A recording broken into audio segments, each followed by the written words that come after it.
Yeah. Lift your hands up higher one time. You know the devil is a liar 2 times. And Yahusha the Messiah 3 times.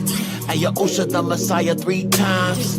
Lift your hands up higher one time. You know the devil is a liar 2 times. And Yahusha the Messiah 3 times. And Yahusha the Messiah 3 times. And Yahusha HaMashiach, he was raised in the ghetto. Yeah.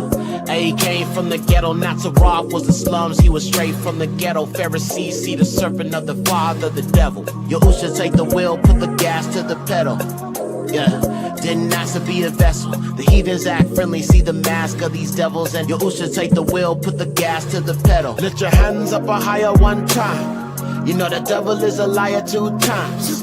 And Yahusha the Messiah 3 times. And Yahusha the Messiah 3 times. Lift your hands up higher one time. You know the devil is a liar 2 times. And Yahusha the Messiah 3 times. And Yahusha the Messiah 3 times. And Yahusha HaMashiach, he was raised in the ghetto. Yeah. And he came from the ghetto, Nazareth was the slums, he was straight from the ghetto. Pharisees see the serpent of the father, the devil. And Yahusha HaMashiach, he was raised in the ghetto. Yeah. And he came from the ghetto, Nazareth was the slums, he was straight from the ghetto. Pharisees see the serpent of the father, the devil. Hey, youngster.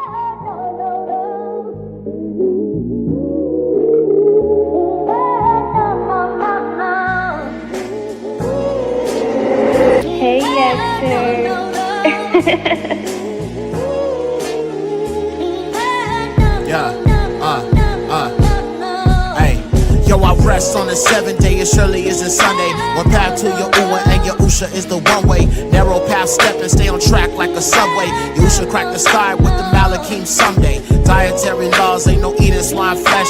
Yahusha garment staining blood like the wine press. The heathens crying out, strong delusion, they the blindest. These heathens can't keep Jesus, not appease in the slightest. Feast days, moral laws, keeping the Shabaths. Don't follow the ways of Edom, by Yahusha's blood I'm bought. Jesus is a big Virgin Mary, don't need her. Yes, I spin the block on the devil with the heater. Covenant keeper, the Ruach is my teacher. Yahuwah the creator, worship him and not the creature. Christianity can't be any same old difference. You call on pagan names and you call yourself bishops. Heathens in these camps, Jacob giving up his birthright. Hugged up with these nations, white bodied like a termite. Reject the Messiah, yeah, your doctrine is Jewish. Scum of the earth, cause that doctrine is sewage. Yahusha in the Torah, you can't see it, you foolish. Committed to Yahuwah, it's a fact that I do this. You are my enemy if you an enemy of Torah. Destruction for the wicked, just like Sodom and Gomorrah. Yeah, ain't no new age doctrine. doctrine, no chakras, no auras. The Apocrypha, I read it, I explore it like Dora. I'm a strong black man with biblical values. Fulfill doesn't mean abolish, yeah, I'm quoting out Matthew. I'm not a patriot, I am fearing the lure. 24 and forever, my king is Yahusha. I don't care about America, she surely gon' fall. And the ops gon' hate you when you Kadashi you called. Yahusha 24, always and forever. To Yahuwah I surrender, my life has been better. Put no trust in no man, nor you are a curse. All esteem to Yahuwah, ayy, I put him first. Yeah, whoa, ayy. Yahusha 24, ayy, it's Yahusha 24, ayy. Yahusha 24, Yahusha 24, Yahusha 24. All esteem to Yahuwah in the highest. Baruch haba Basham Yahuwah. Baruch atah King Yahusha.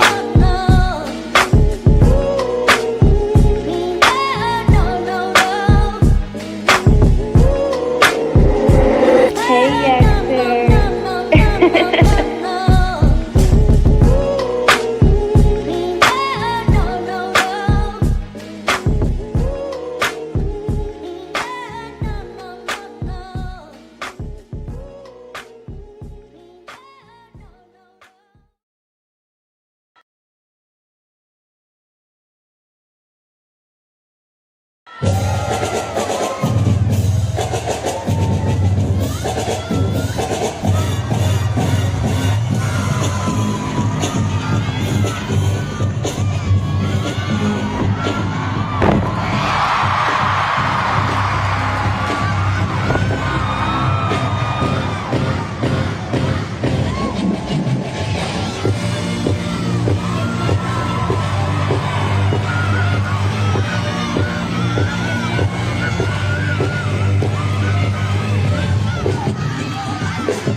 There we go. All praises, all praises, all praises. Shabbat shalom, Shabbat shalom, Shabbat shalom. We are back. We are back. We are back. We are back.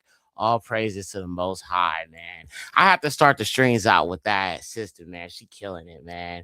You know what I'm saying?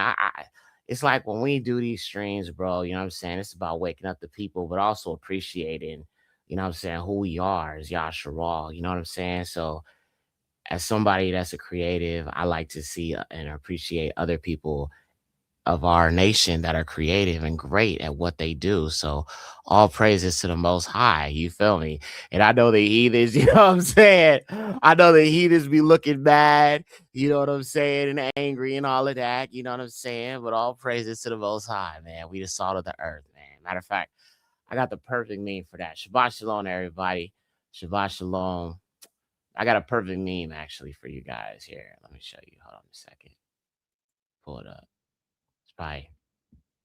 I shared it. I had seen it on social media. I didn't make this one. I had seen it on social media long time ago and decided to repost it.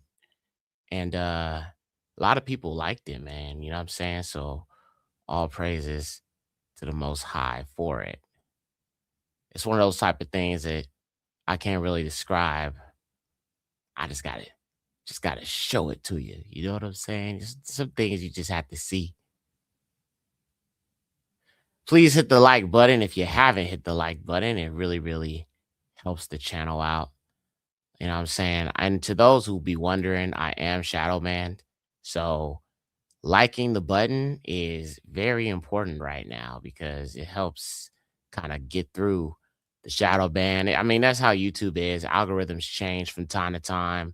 You know what I'm saying? And sometimes the channels that pick up steam, like For example, I've learned that when it comes to YouTube, it has tidal waves, right? Like there's like little spurts of times where your channel kind of gets seen a little bit more. And then there's other times where it kind of like goes down, then it goes up, then it goes down. It's like a roller coaster. You know what I mean? And that's why I tell creators and people on YouTube, because I see a lot of people from TikTok are coming to YouTube. I tell people do not focus too much on views too much because it will drive you crazy. But in regards to our people, this is the meme that comes to mind. We are the salt of the earth. Matthew 5:13. This one right here, everybody loves it. And I mean, how could you not? It's amazing. You know what I'm saying? All praises. Bro, can you play one more song? Behold your King Yahusha, please. Can you tell me the Abarith word you're using? I mean, if the chat is okay with it, you know what I'm saying? We've already jumped in, but if everybody's cool with it, yeah, sure. Not a problem. If you want to hear it, I ain't got no problem with it. That's why I put the lyrics on the screen. So the words that I'm saying, Hana Malaka Yahusha HaMashiach, Hana Malaka Yahusha HaMashiach. What I'm saying is, behold your king, Yahusha. So Hana, behold your king, Malaka. So Malak would be king. And then when you're saying your, it'll be, you put the ka. All right. So Malaka, that's your king, Malaka. And then Yahusha, Hana Malaka, Yahusha, Hamashiach. Behold your king, Yahusha the Messiah. You know what I'm saying? Then I said, Barak Yahuwah Alam.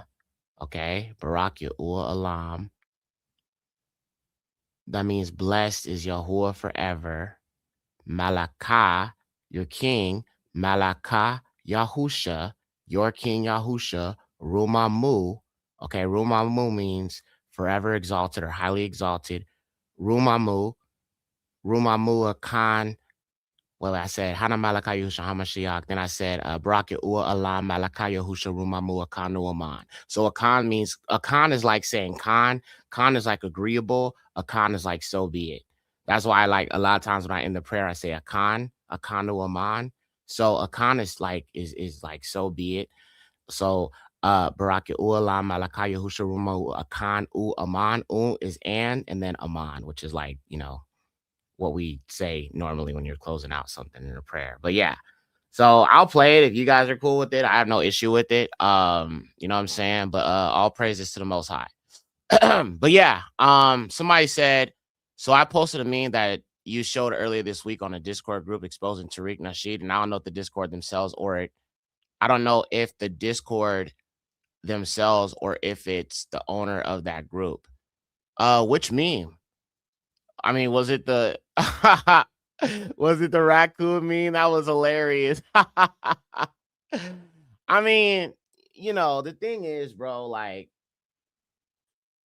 the only reason why I'm like going so hard about it is because it's like there's no solutions in regards to what they're proposing.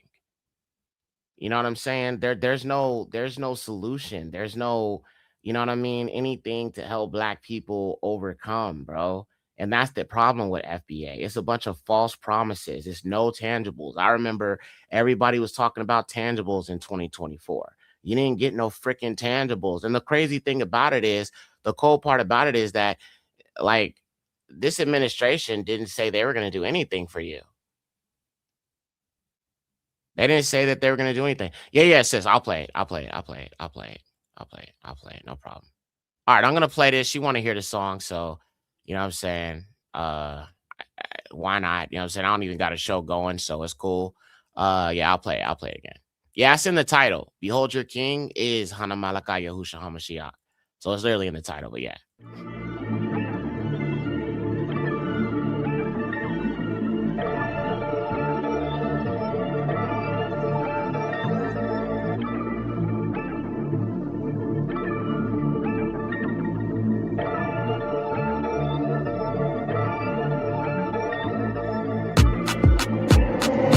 Hey, Yaxter. Hana Malakaya Husha Hamashiach. Hana Hamalaka Husha Hamashiach. Hana Malakaya Husha Hamashiach. 7-day of rest, yeah, I keep the Shabath. Yeah, seeking out the wisdom, then you need the Ruach. All esteem to your Uwa, I never could stop. Nah, yeah. And we living out the Torah though. Your Uwa gave the oracles, awakening historical. What? Barak your Uwa alam, Malakaya Husha Rumamua Kanu Amana. Hey. Y'all the heathens is raging, and Yahuwah said Jacob would not be forsaken. Returning to Yahuwah is resegregation. The heathens say they cleaving, but they secretly hating.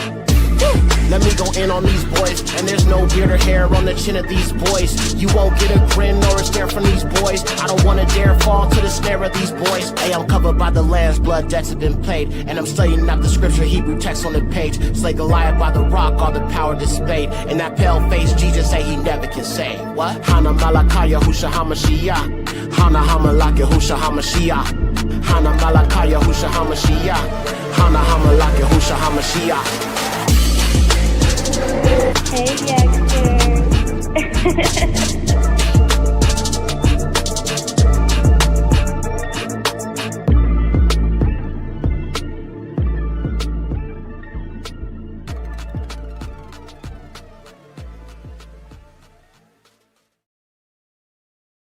Yeah, that one is a banger, man. I knew when I made it, I wanted to do something that was like really danceable, like you know what I'm saying? When I was doing it, and I was just like, "Hana Malaka Yahusha." I was like, it's crazy. I was like making a song like separately, and then I was just like, hold up, let me just redo it. I'm just gonna make it more dancey.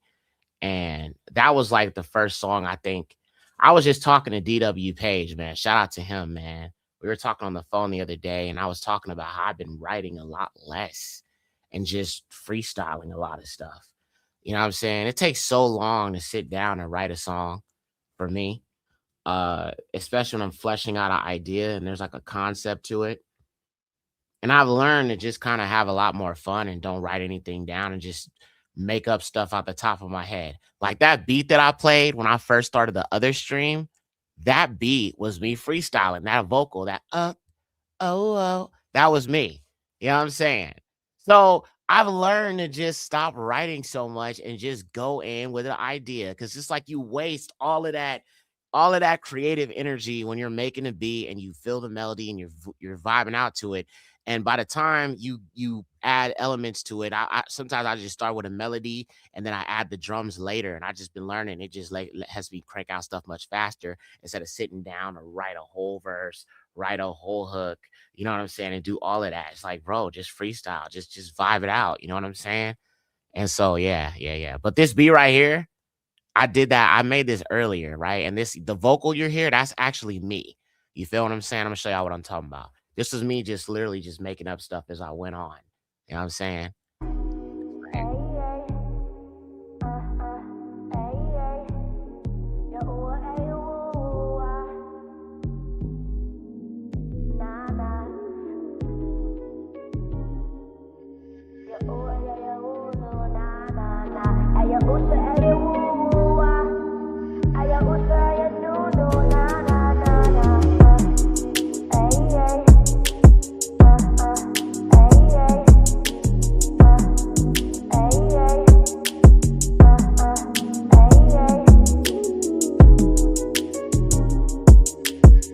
Hey, hey.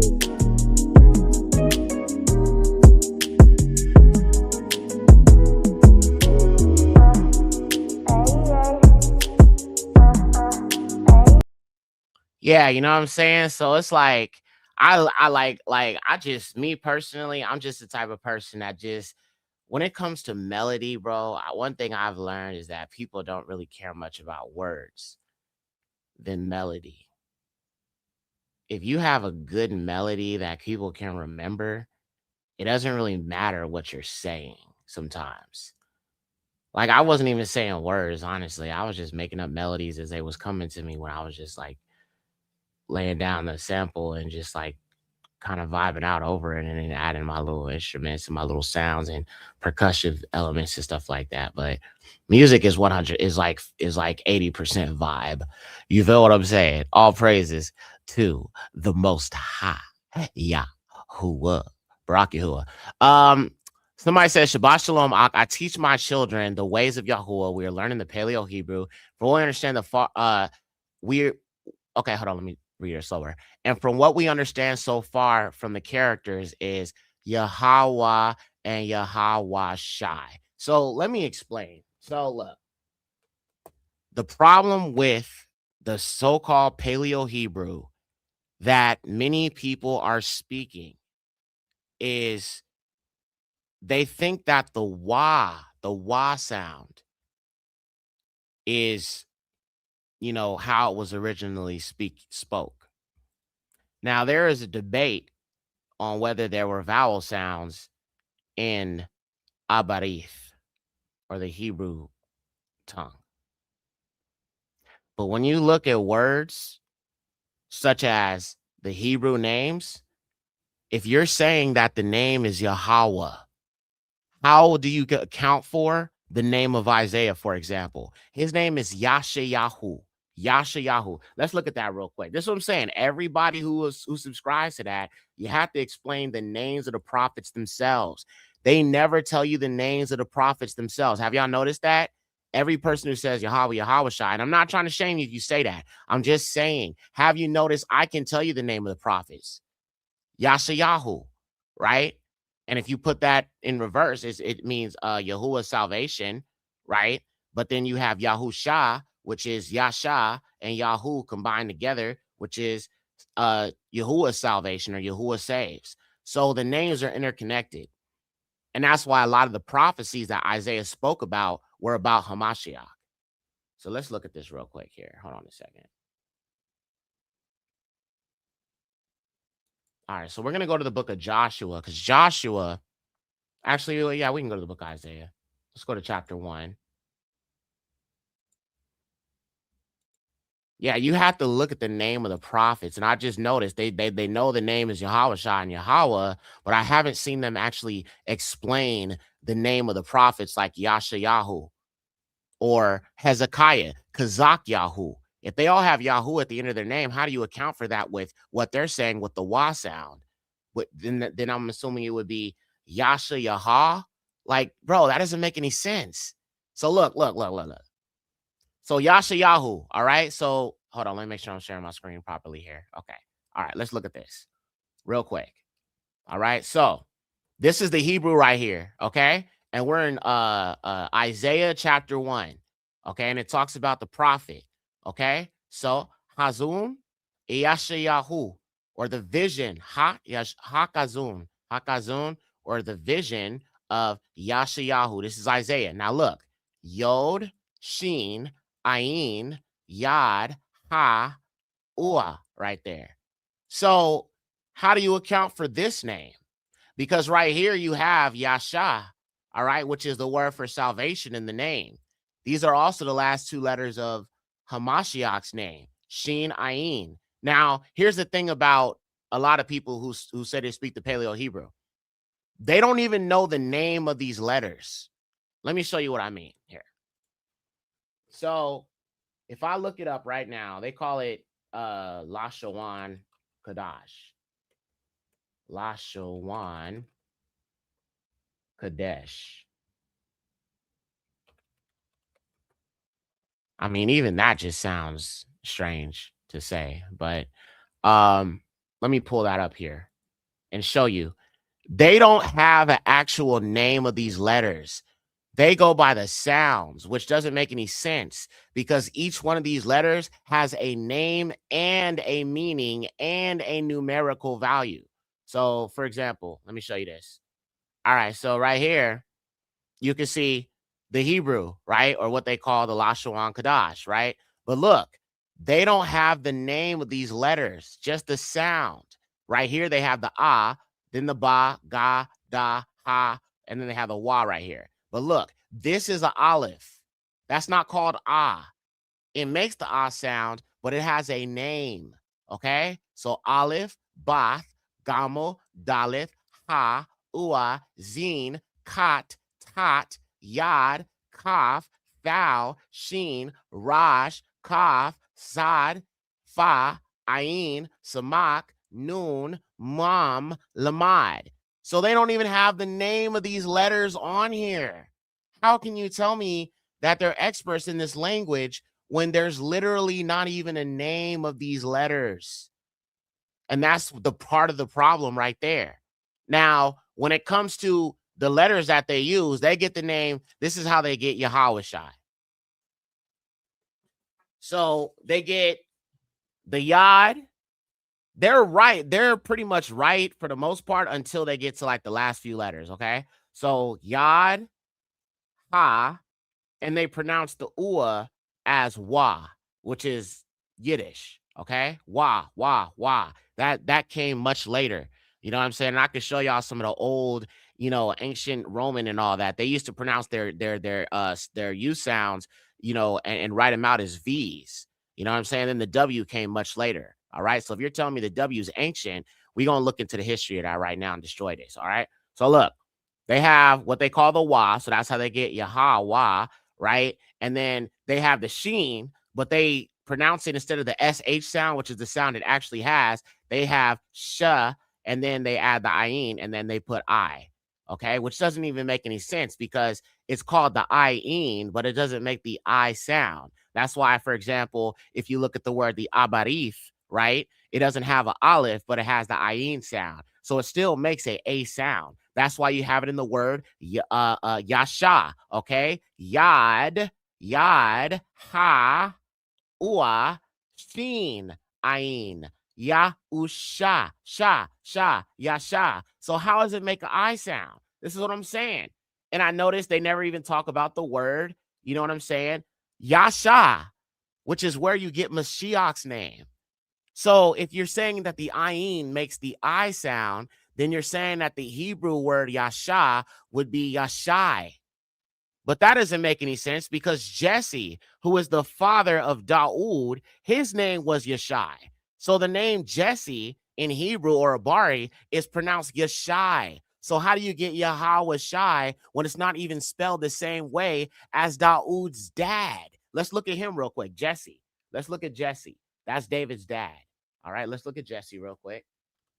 I'm going to show you this. His name is literally Yashai, but you'll notice it's not spelled the way that they're trying to assert the name is Yahweh Shai. All right, let me show you. So I'm saying, man, the language, bro, it's the language, man. It's the language. All right, so look. Let's look at it. All right, we're going to get deep with it, okay? We're going to get deep with it, though. You know what I'm saying? All right, okay, let's keep going. So right here, this is First Chronicles 10:14. Now let's look at the name Jesse, okay? And this is the Septuagint, but I'm going to switch it to Hebrew.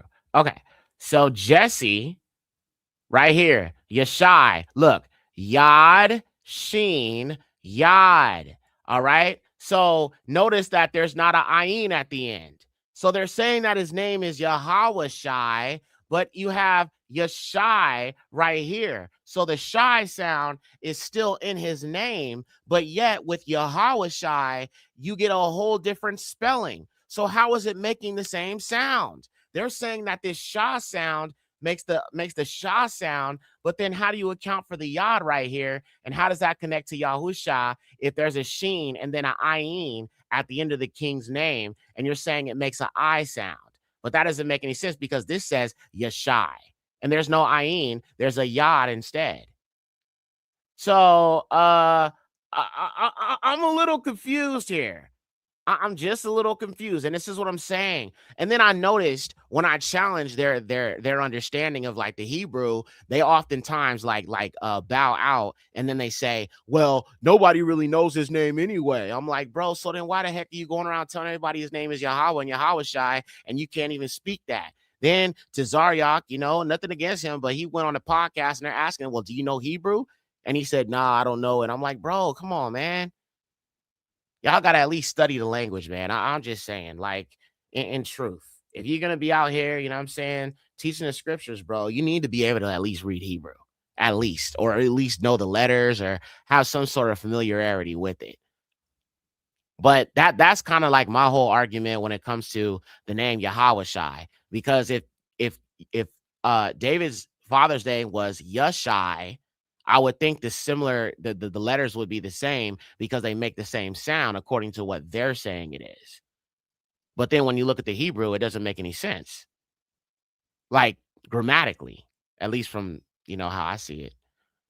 It's crickets and deflection. Right, right, right. Thank you for that breakdown. You're welcome. You're welcome. You're welcome. The problem though is that when you look at like the names, like, and I don't even fully trust the Hebrew concordance 100% because I know it's like it's got some issues with it. But like even when you look at Yahuwah's name, you can see that there's some goofy stuff going on because of these vowel points.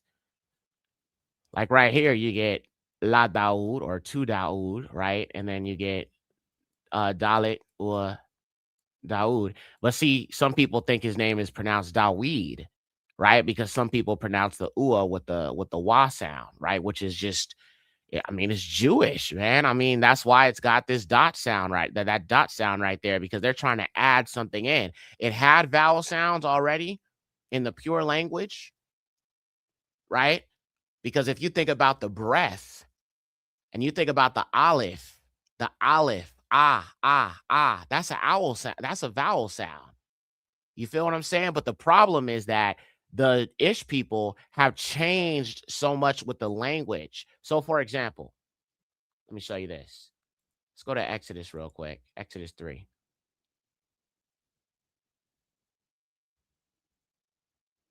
Look at right here. The children of Israel. Now let's look at it in Hebrew here. All right. So right here, okay, you have the word Israel in the modern Hebrew, right? But if the root word of Israel is Yashar, which is Yad, Shin, Rash, Yashar. Yashar means upright. And then Aleph Lamad would be all, which is short for Alua. So Yasharah. But why do they call it Israel? Because they add the I in here. That's where they get Yahweh Shai from. Why? Because it is Yiddish. Yiddish is Indo-European. Let me pull that up real quick. And I'm going to show you something else in a minute.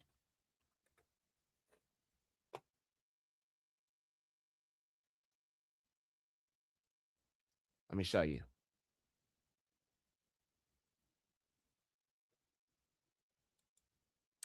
Okay, look at this. What is Yiddish? It says the language of Ashkenazi, Eastern European so-called Jews, a mix of Germanic, Slavic, Romanic, so-called Hebraic. All right.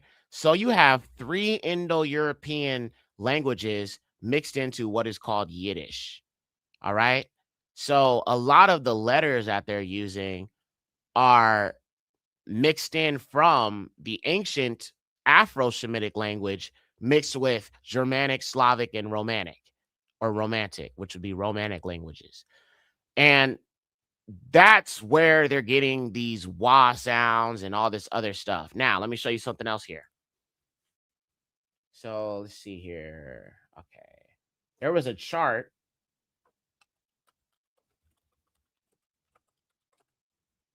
If I can I think it's called the evolution of languages or letters or alphabet. Yeah, the evolution of the alphabet. Let me see if I can pull that chart up because you're gonna notice that the letter W came way later, y'all. Way later. Ah, got it. Barak Yahuwah, Barak the highest. Let me school you for a second here. Let me school you, bro. Do y'all want to get schooled real quick about this language, bro? Because listen, the Most High said that Abarith is the tongue of creation, right? That's what the Most High said, okay? So it's hard to argue with the highest, but I'm about to school you real quick about the language, though, all right? So look, let's look at it real quick, yeah. Okay, so let's look at the alphabet. Language started with the first language right here, which is Abarith. But this is the pictograph version of it. Notice this is the first one, okay? That's mentioned. Now this would be this would be around Abraham's time.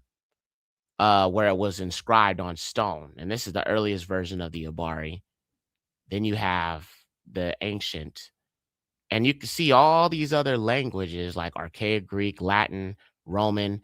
They all sprang from the original tongue. Okay. Now, let's look down here. And you can see the letter W is a modern Latin script letter, okay? And you can trace these letters and see where they evolved from. So let's look at the letter W and the letter U. You see U down here, right? Okay. So we're going to go up and we're going to trace it.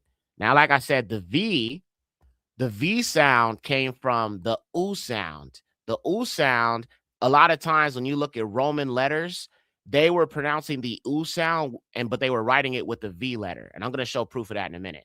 So if we track these letters and we go all the way up, it connects to this UA sound right here. Now, if we can prove, so you can see now what we have in the modern U sound now is the sound, like like, you know what I'm saying, with the like umbrella, right? But the oo sound made the oo sound, like the double oo, right? It didn't make the umbrella sound. So the sound is changed. But back during this time, even with the Romans, you still had the oo sound preserved, but just written with a V because they didn't have a letter for it. But we can see what became the sound to the V to the W. The W was the last variation of what became the U. Okay. So we're going to go and we're going to track this back to this letter right here. Okay. Now, it's about to get interesting. All right. It's about to get interesting. So let's look at Roman letters with the V for a U. All right. Barak Yahuwah. Okay. Let's see if we can find something here. The Latin alphabet. So, like, for example, Ulysses S. Grant. We know that his letter is spelled with a U. But if you look at the Roman letters, it looks very, very different. Roman letters. All right, let me pull you over here real quick. Okay. All right. So let's look at this real quick, y'all. All right.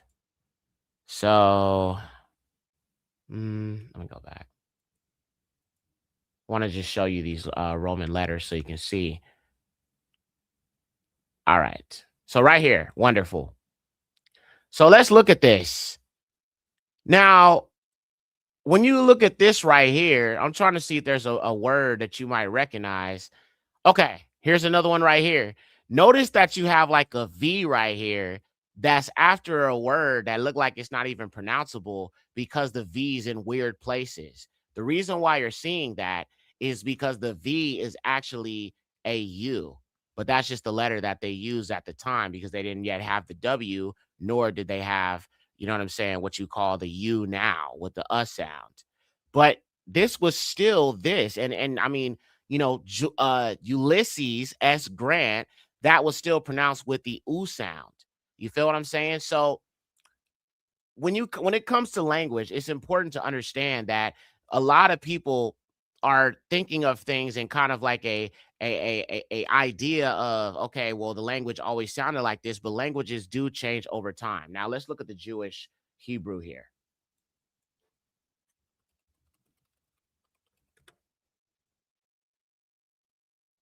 Because they had the wa and then they had the vav.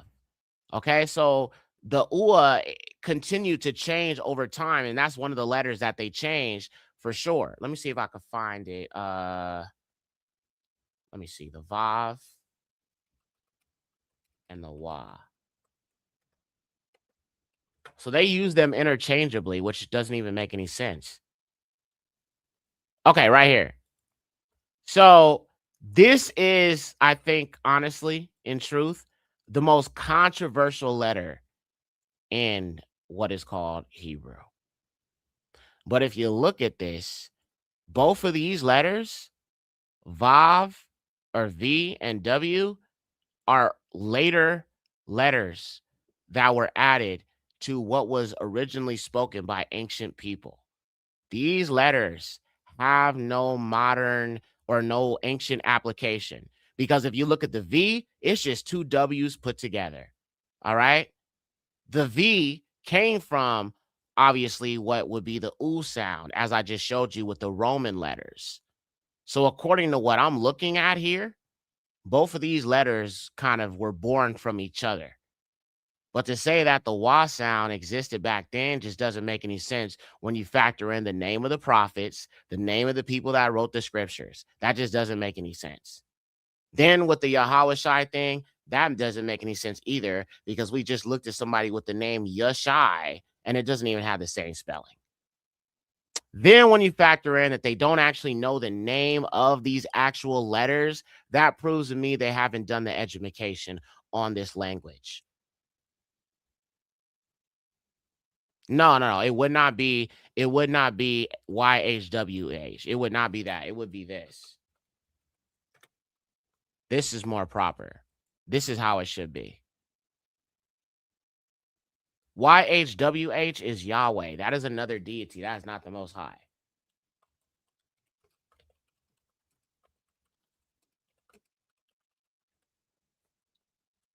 And that's my problem with it because it's like, how can you even tell the difference? Like with the YHWH and you know what I'm saying? But look, this is Yahweh.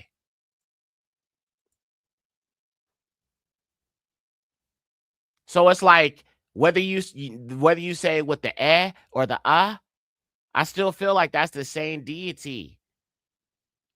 But notice that if you look at this name, it wouldn't even make sense biblically because even when you think of the name Yahoo that's put in the name of the prophets and other Israelites, how would that apply to a name like this or YHWH? Because again, let's go back to the prophet, Yashayahu. How would he have the name Yashayahu if there's a wa sound at the end of the ha in Yahoo? That means it would be Yahweh. Like, how would that work, bro? It don't make sense. That's what I'm talking about. Like, even when I think about the language itself, it grammatically, intonally, it doesn't make sense. Let me go back to Isaiah. And we'll look at some more examples if you want to, but I'm just trying to make this plain. So look, let's jump back over here to Isaiah. All right. Look. Yod, Shin, Ayin, Yad, Ha, Ua. So with that letter right there, if you're saying that makes the wa sound or even the va sound, the V or the W sound, how would that work in this whole name right here? How would that even work? Like grammatically, how would that even work?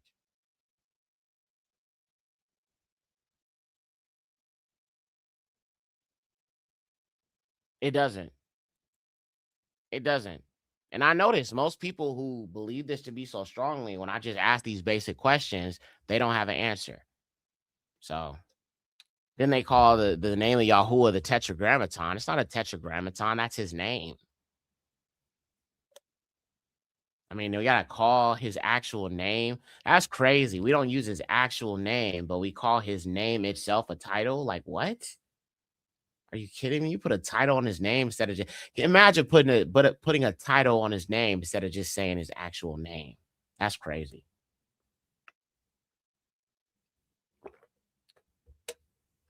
But yeah, you know what I'm saying? I mean, why do you think that these ish people call themselves Jewish? Jewish. The wa, that's their letter. That's Indo-European. You feel what I'm saying? That's Indo-European, man. Jewish. And even like if they don't call themselves Yehudi. Well, they say Yehudi. They don't say Yahudi. And I noticed that they're trying to like hide from them vowel sounds. That's why sometimes when you look at their like those little nasty little crackers that they have, those like box crackers that they have, like the Passover crackers or whatever they have, the Jewish ones, they say Yehudi. And he's like, even that sounds nasty, Yehudi. Like, yeah, they don't say Yahoo, they say Yehudi, like Yehudi. And that just sounds weird, like nasty. Like it just sounds nasty coming out of your mouth.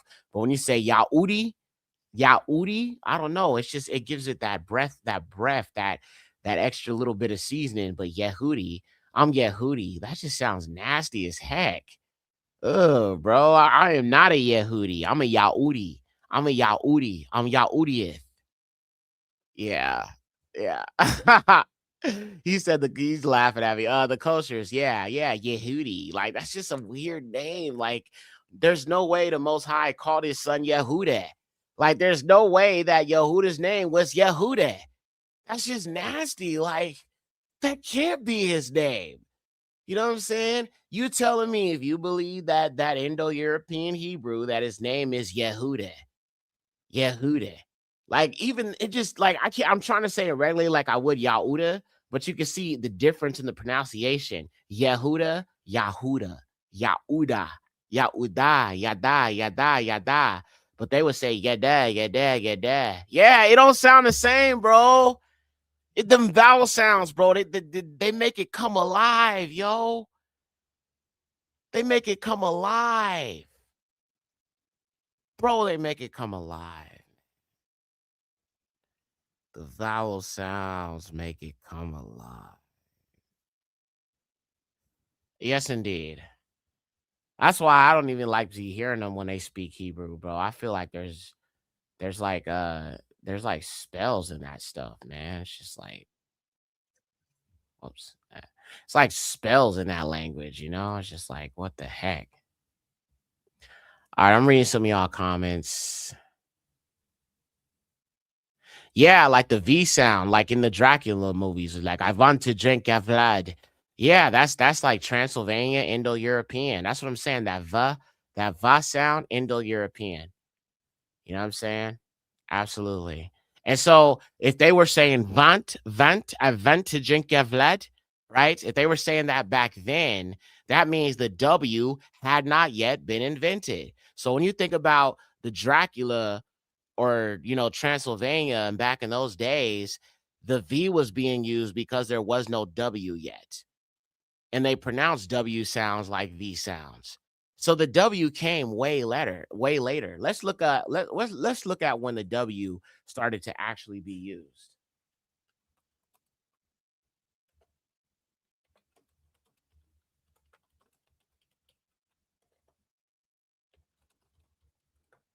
Let's look it up.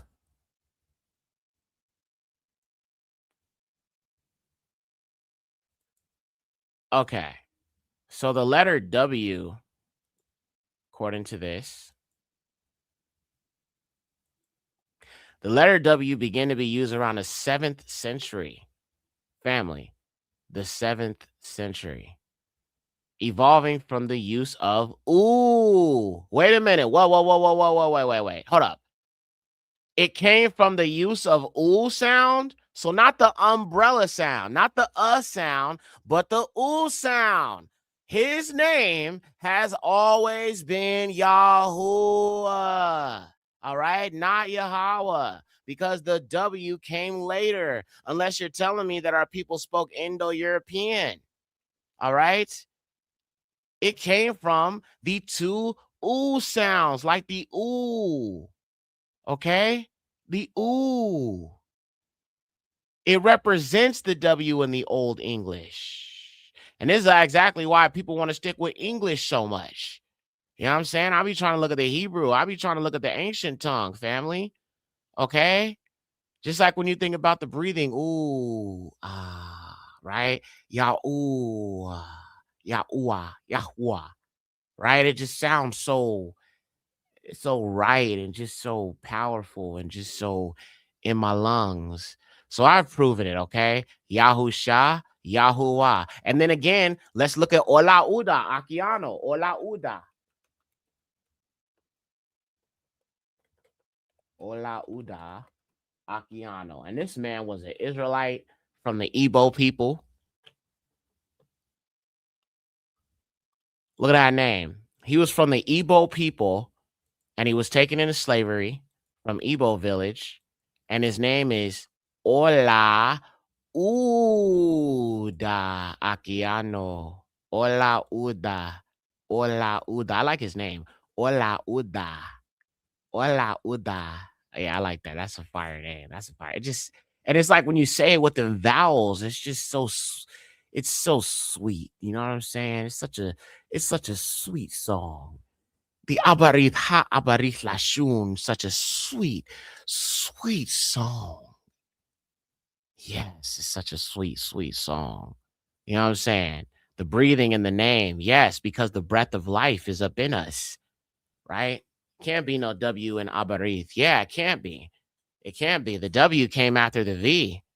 The V was originally pronounced as ooh. So the ooh has always been there. It wasn't now the U, the letter U was not there back then. That's true. Because the U, like I said, that's a modern sound with the sound, the umbrella sound, right? But in regards to the ooh sound, that's always been there. It's been there. So that means when the Most High announced himself to. Oh, by the way, I want to address this real quick. So if you have the Septuagint, I had some people in Discord and they were talking about Isaiah 3:15 or Salaki, Exodus 3:15. So if you look at it in the Septuagint, Yahuwah says, I am the being. Now, I want to be clear. That's not what it actually would have said. Because remember, the scrolls were written in Hebrew when it comes to the first covenant. You have to understand that, yes, the Septuagint is the most accurate, but it has still been translated into English by Gentiles who understand nothing about the language. Unless you're going to take time to learn some Greek, you're going to have to understand that there's still some errors in translation with certain things in the Septuagint. It's still better than the KJV by far, but when you're still translating things to English from Greek. So it was translated from Hebrew to Greek, then to English. So you have to factor that in, all right? So let's look at this real quick. So this is in the Septuagint.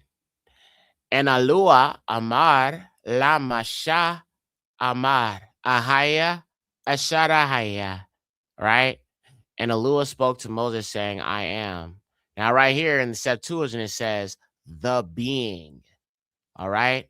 And he said, thus shall you say to the children of Israel, the being has sent me to you. Now, I believe, let's look at this word for being. I think it's going to be, hold on, let's see here. Because it's not Kyrios. That's the interesting thing about it. It's not the word Kyrios like it typically is when it refers to the Lord in the Septuagint. I think it might be this one, apostello, in the Greek.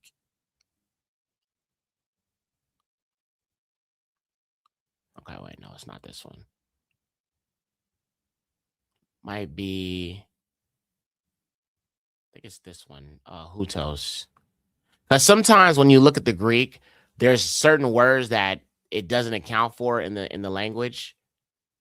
Yeah, there's not actually a Greek word for the being, which is why I say that I think that when they were trying to translate it from from Greek to English, you know, being translated from Hebrew, they might have definitely made some mistranslations there. But let's look at it in the Hebrew and you'll see what it actually says. That's why when people say his name is Ahiah, I'm like, how? How could it be?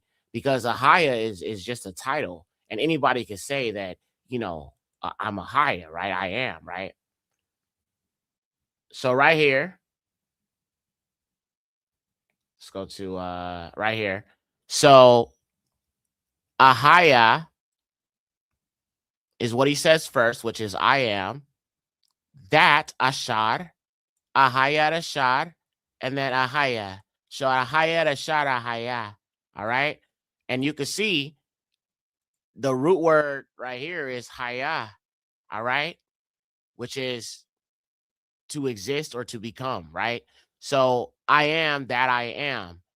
Then he said, say unto the children of Israel, Ahia, all right, I am, has sent me unto you, right? Then in the very next verse, he reveals his actual name. In the very, very, very next verse, he actually says his name. So it's like Yahuwah, when he introduced himself to Masha, he did it in such a grandiose way. It was already crazy that he was speaking to him from a bush that was on fire that was not consumed. So then when you go to verse 15, he actually reveals his name. But I want to show you some of the errors here. So if you go here to Hebrew, right here, it says, say unto the children of Israel, Alua, Abraham, send me unto you. Let's see, hold on. It's actually, this is verse 15. Okay, so this is my name forever. So Yahuwah, right here. Okay, so right here, you can see clearly it's the Yad HaUaha, right? The problem though is this little this right here, that right there. They added these unnecessary vowel points in here, which gave you Yehovah. And that's why it's promoting the Christian church, because they pronounce this with a V, right? Remember, it was originally with a W. Well, it was a V first, then they changed it over to a W. So it was a Vav, then it became a Wa. And they kind of go back and forth between the Vav and the Wa. All right. So that's how you get Yehovah. So you can still see the Yah right there. First two letters, Yad Ha, would be Yah. All right. But see, with their heathen Hebrew, it's yeah. Okay. Just like they say Yehuda or Yehudi. It's just, bro. It's just nasty, cuz. But with their nasty, cringy, crusty Babylonian heathen Hebrew, it's yeah, and then Yehovah. Okay. So there's no vowel sounds at all, even though they added vowel points. And this is what I'm talking about with the Hebrew. All these letters, you have these vowel points added in them. You feel me? And that's part of the problem. So, yeah, it gets that yeah sound, and that's just like what jacks everything up. It just makes it sound nasty. You know what I mean? Like, yeah, like, bro, just stop it. Kevin Green, Shabbat Shalom. Yeah, it just sounds nasty, bro. Like, I can't. Okay, look, I'm gonna be right back, y'all. I'm gonna get some coffee real quick. Okay. I promise I'll be right back. Just give me a second. Okay. I'm just gonna go grab me some coffee and we'll chill for a little bit. All right. All right. Be right back.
Okay. Sorry about that, y'all. I had to, you know what I'm saying, get some coffee real quick.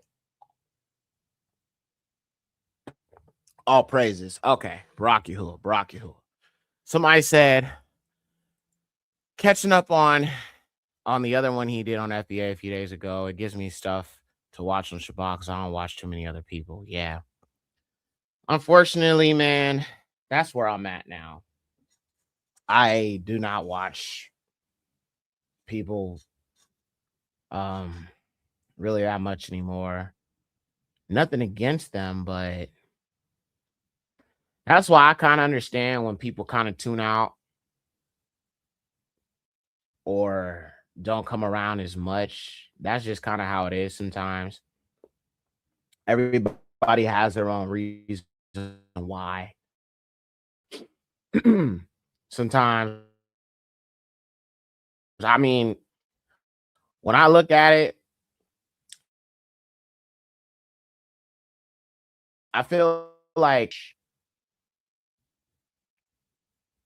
I think there's just more people coming into the awakening that are more younger demographic, and the younger generation, man, they're really kind of coming up speaking the truth, and I think their time to shine is now. Like, we got to be, some of us, we're preparing the way for the younger generation to step up and become the mighty warriors of Yahuwah. You know what I'm saying? These young Yahudim, and I see y'all youngsters out there, man. Y'all definitely holding it down for the most high. So keep at it, man. Keep at it. Keep at it. And like sometimes I watch people. I kind of like, for me, I don't know. I kind of just tune in casually from time to time, and people I watch. A lot of times it's like when I first came into this, like I was watching so many people and just taking in so much information. And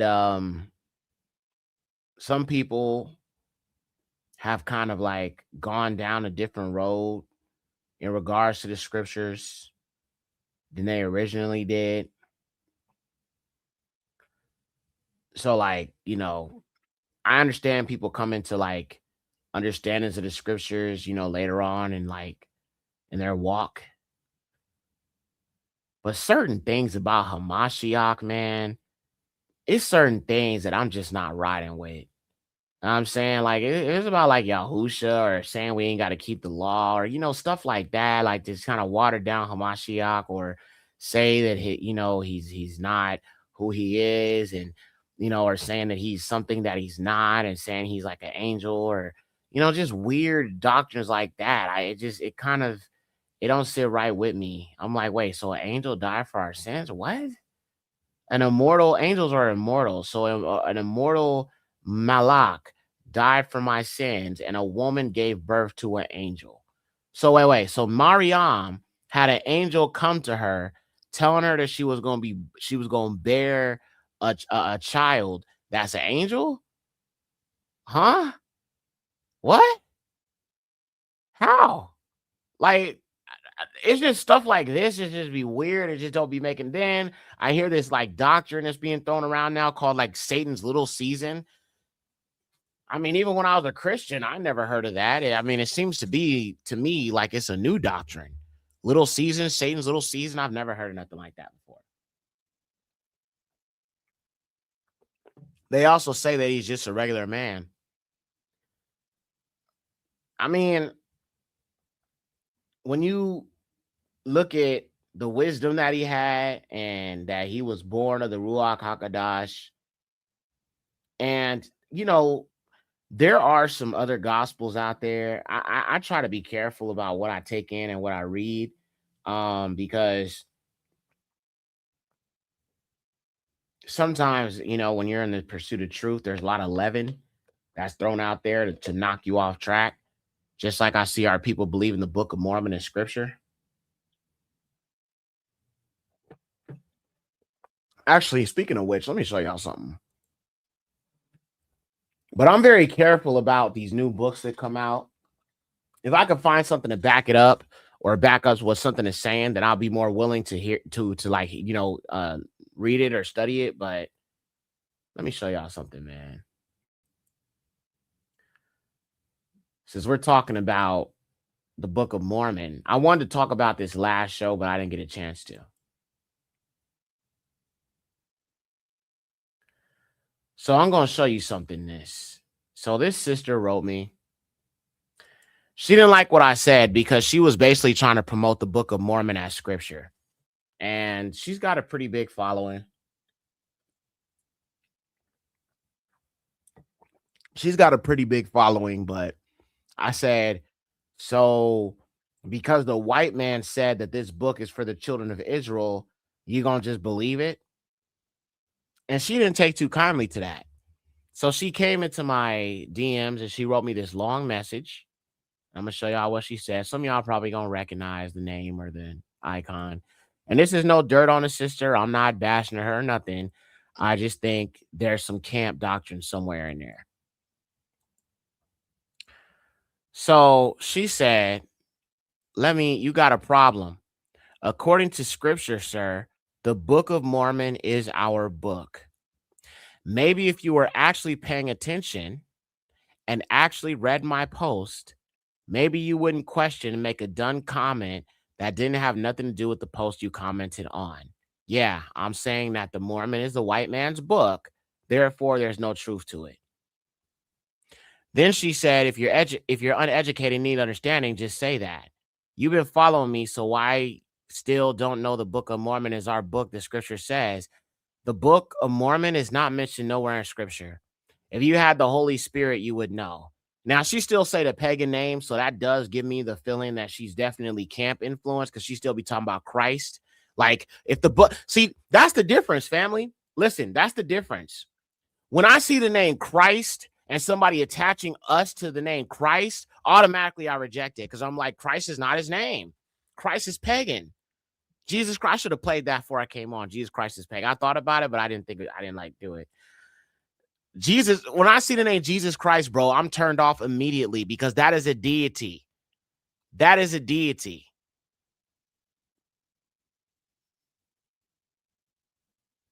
That is a deity. So I mean, I don't hold to Christ. No, I don't believe in that. So it's like sometimes we can't just, you know what I'm saying? We can't just like, I don't know why some people just have this mindset of like, okay, well, we can still say it, but it's still another deity. It's just I can't get with that. Anyway, let me keep reading. I'm gonna show y'all the post what she's talking about. Then she said, it begins with Israelites from Jerusalem. The story opens around 600 BC with a prophet named Lehi. Okay, where is Lehi mentioned in the scriptures? A prophet named Lehi who lived in Jerusalem and was part of the house of Israel. He leaves Jerusalem. He keeps the law of Moses. He carries brass plates containing the Torah, prophets of Israel, Israelite genealogy. That alone places the book firmly inside Israelite religious culture, not pagan or Gentile tradition. That's not true. That is not true, bro. The Babylonian Talmud literally talks about the so-called Israel or the Jewish people after they left Babylonian captivity, which is why it's the Babylonian Talmud. So just because it mentions the children of Israel, just because it mentions the law of Moses, doesn't mean it's biblical. Just like the Quran acknowledges Moses and acknowledges the Israelites and acknowledges the Torah. That doesn't mean it's the truth. The people are explicitly from the tribes of Israel. The main people in the Book of Mormon come from Joseph through Ephraim and Manasseh, Judah through later migrations. The book repeatedly identifies them as a remnant of the house of Israel. This directly ties them to the Abrahamic covenant, the promises made to Israel, the scattering and gathering of prophecies found in the Bible. Okay, even if you want to go with that, why is it that in the Book of Mormon, it calls America the promised land? But in the Torah and in the Tanakh and in the prophets, it is called the house of bondage. Hold on, wait, let me say it again. In the Torah, it is called the house of bondage. So much so that it's likened to Egypt. It is likened to Egypt, a house of bondage. But in the Book of Mormon, it is called the promised land. So I see a conflicting account here. But you ignore that because it says Israel in there. Because it says covenant in there, you're going to just ignore that, even though in the word of Yahuwah, it says that it is a house of bondage. And then she was reading from like the book of Nephi or posting scriptures from the book of Nephi. And as soon as I said Nephi, I thought immediately Nephilim. Immediately I thought Nephilim. Nephi, Nephilim. There were giants in America. I told y'all about the blue-eyed, red-haired giants in America. Nephi, Nephilim. But I'm going to show y'all the post, bro.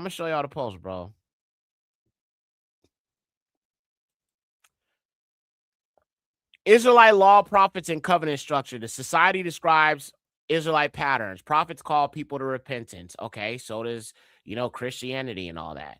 Kings and judges rule just like ancient Israel. Wait a minute. So Israel is ruling in captivity? Huh? Wait, what? America's captivity. And you're saying that they were ruling in America? Okay, another contradiction. Covenant, blessing, and curses. Yeah, you're gonna need to give me a preset for that. Temple worship, festival wait. Temple worship in an unclean, defiled land. Yahuwah said he placed his name on Jerusalem. He said Jerusalem is desolate right now. There is neither man nor beast, and we were scattered from Jerusalem, and it sits desolate to this day because it is not the time of the regathering. But when we are restored back to Jerusalem, it will no longer be desolate, and it will bloom again. So temple worship on defiled, unclean land. So who gave commission to build the temple there? So are you telling me that there's a third temple already? Wait. Hold on. So wait. Are you telling me that there's another temple aside from the temple mentioned in scripture in America? They built a temple in America? Oh my gosh. Family. I'm tripping. Like, I must be tripping. How does this, yo?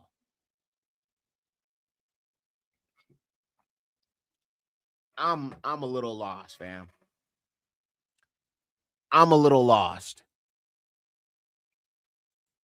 Let's keep going.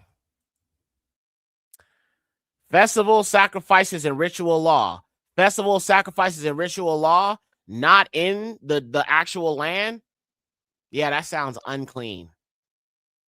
Did the Most High have our people do sacrifices in Babylon or Egypt? No. He wanted them to go out to the wilderness. He didn't want them doing it on defiled land. Am I right or am I wrong? Didn't he draw them out of Egypt so they could come and worship him and sacrifice to him? Is that not what the Most High did? Let's go to that scripture real quick, actually. We always got to get biblical with it, though, so we can prove we know the word of Yahuwah. All right? Let's look at that.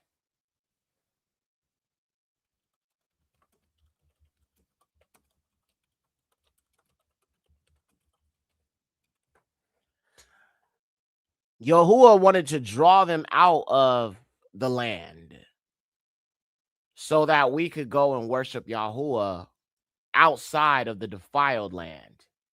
Let's look at Exodus 9 real quick, y'all, in the Septuagint. Let's look at this real quickly here. Always got to get scriptural with this. Egypt cattle die. Let's look at this. Yahuwah Amar Hamashah. And Yahuwah said to Moses, go in, Pharaoh, and you shall say to him, these things saith Yahuwah of the Hebrews, send my people away that they may serve me. Send them away. If, however, you will not what? Send me, my people, away, but yet detains them, behold, the hand of Yahuwah shall be upon your cattle in the fields, both on the horses, on the asses, on the camels, the oxen, the sheep, a great mortality. So Yahuwah was trying to draw us out of Egypt to worship him. He would not have us worshiping him on defiled land where people have sacrificed to deities, sacrificed to gods, and all type of stuff. The Most High, he would not want that. He would not want that disingenuous worship where you're bowing down to where they're bowing down to their idols and you're bowing down to the true Alua. He is worthy. He would not allow himself to be around fake statues of deities. Absolutely not. There is no way under the dome. Absolutely not. No, no, no, no, no, no, no, no, no. But let's look at another example when they first go to the Pharaoh in Exodus 5, I believe. Okay, so let's go to Exodus 5 real quick and let's read a little bit more. Shamuth 5. And after this, went in Moses and Aaron to Pharaoh, and they said to him, these things says Yahuwah of Yasharah. Send my people away. Okay, there it is again. Send us away. Send me, my people, away, that they may keep a feast to me in the wilderness. Okay, so look, Yahuwah, he wanted us to keep a feast to him. All right. So we can't do that on defiled land. So he had to draw us out of the land that was already defiled because of the sacrifices, because of the sorcery, the witchcraft. We know that when Mashah brought the serpent, we're going to read about it right now. But when Mashah brought the serpent, they'd use their, Egyptian witchcraft to conjure up a serpent as well. You know what I'm saying? And then Yahuwah's serpent ended up consuming both serpents that they conjured up. But nonetheless, they had that type of stuff going on in Matzraim at the time. So Yahuwah, he had to draw us out of there. You feel what I'm saying? So let's keep looking. Let's keep reading. But so far, we have evidence the Most High was drawing us out, not to partake thereof in that defiled land. Verse 2. And Pharaoh said, who is he? You questioning the Most High? Hold on. Wait. I got to read that again. Hold on. Let's go back to verse 1. So he mentioned the name of Yahuwah. Okay. He said, Yahuwah, Alua of Yasharah. All right. Let's read that again. Mashah went in of Pharaoh, Aaron unto Pharaoh, and they said unto him, these things says Yahuwah, Alua of Yasharah. Send my people away that they may keep a feast to me. So you see the importance of Yahuwah's name. Yahuwah in this moment, this was the very first time that the Pharaoh had ever heard Hashem Yahuwah, the name of Yahuwah. This is the first time he ever heard of it. All he knew was his deities, the deities of Masraim. All right. And look how quickly he shook them off. That's why the Most High had to humble him for real, for real. All right. And it took him losing his son that he got the message.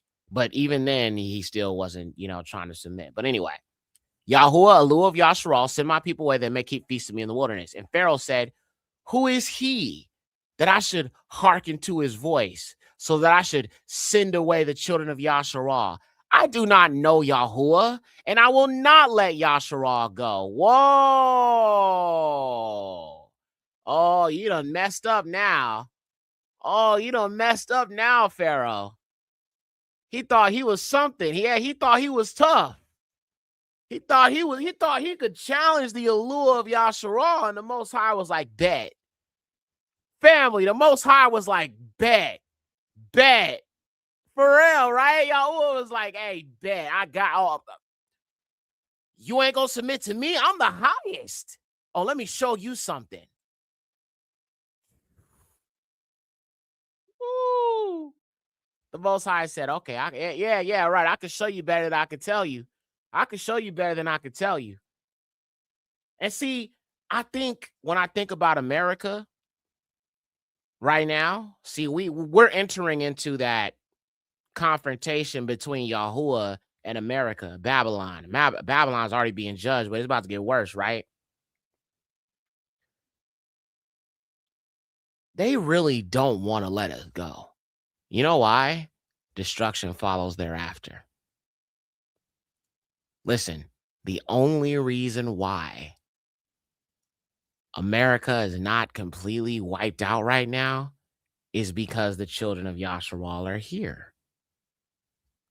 When the time comes to leave, those who choose to stay will join in the destruction. Because when the Most High comes calling, it's time to go. It ain't no, let me think about it. It ain't no, hold on, let me call my mom. It's time to go. But let's keep reading. So I genuinely think they don't want to let us go. Truly, they really don't. They need us. They do.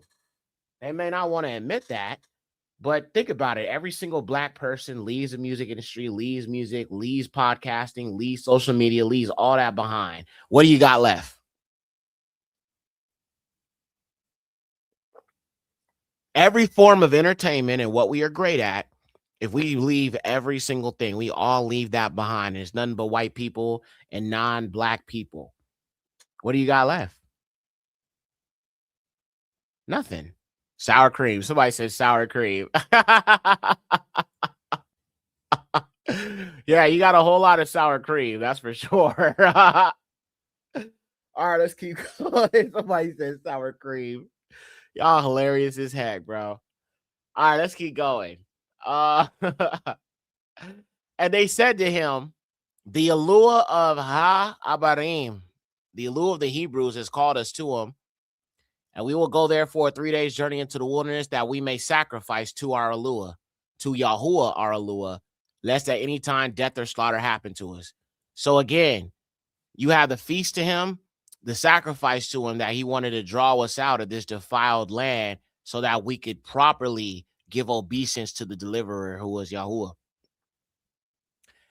And the king of Egypt said, why do you, Moses and Aaron, turn the people from their works? I'm just thinking, turn the people from their works. Depart each of you. He's like, get back to work. Bro, he's like, get back to work, bro.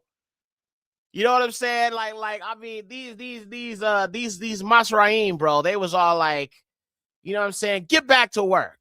Don't worry about them.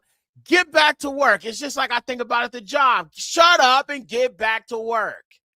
And, you know, these people really think they got the gall to be telling a grown man that, man, listen, I don't care about this job, homie. Just know that. All right? Respect goes a long way.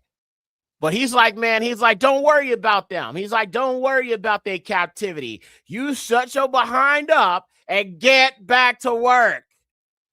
Like, I mean, dude, I ain't gonna lie. These Egyptians, bro, they petty and they wicked. You know what I'm saying? They was evil, bro. They was like, nah. The children of Israel, they are a valuable commodity to us.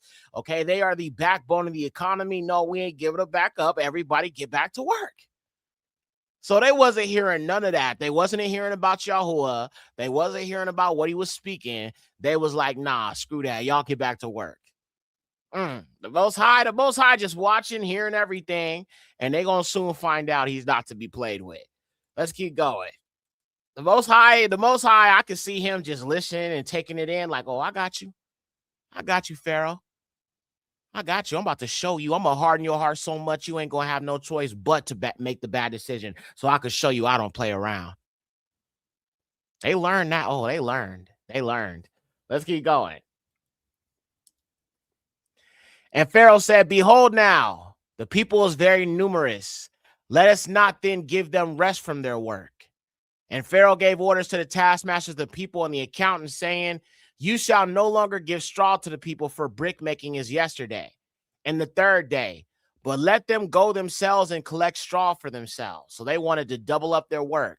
And you shall impose on them daily the rate of brick making which they perform, and you shall not abate anything, for they are idle. So they called us lazy. Therefore have they cried, saying, let us arise and do a sacrifice to our Eluah.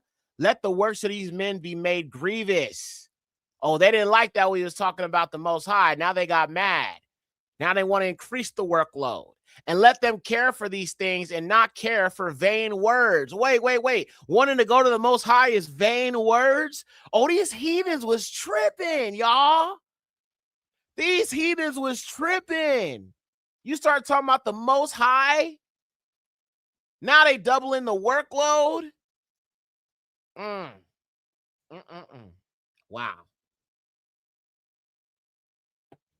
Right. The Most High is like, man, you gonna let my people go. You're gonna let my people go. I'm not these deities that you done built with your hands. I'm not the Shadin that you be calling up on with this witchcraft. I'm gonna burn your whole kingdom down. And see, they were ignorant. They didn't know Yahuwah. That's the thing. They really thought their gods were superior. They had never known the power. Well, the Egyptians knew the power of Yahuwah because the power of Yahuwah was upon Joseph. And Joseph was second in command, and he was a great leader, and he was very well respected. As a matter of fact, it was by Yahuwah that he knew the famine was going to come because Yahuwah gave him the dream. Matter of fact, Yahuwah gave him the ability. If you read the book of, I believe it's Jubilees. If you read the book of Jubilees, it gives a little bit more. Actually, no, I think it's Jasher. Yeah, Jasher. Jasher gives a little bit more context to his upbringing in Egypt and how he learned the Egyptian language literally like overnight. So the power of Yahuwah was being demonstrated through one of the children of Yasharal. They just didn't know who, you know what I'm saying, that he was, you know what I'm saying, the power was coming through Yahuwah. You know what I'm saying? So they already knew his power, but they was about to see it in another way. You know what I'm saying? So let's keep going. And the taskmasters and the accountants hastened them. And they spoke to the people saying, "Thus says Pharaoh, I will give you straw no longer.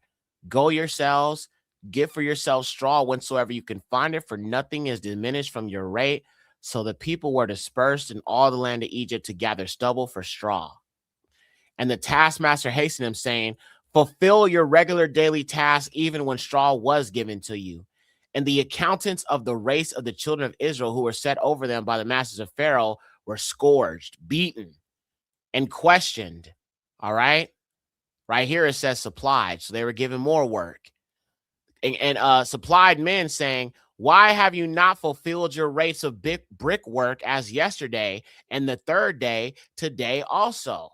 And the accountants of the children of Israel went and cried to Pharaoh, saying, "Why do you act like this to your servants? Straw is not given to your servants, and they tell us to make brick. And behold, your servants have been scourged. You will therefore injure your people."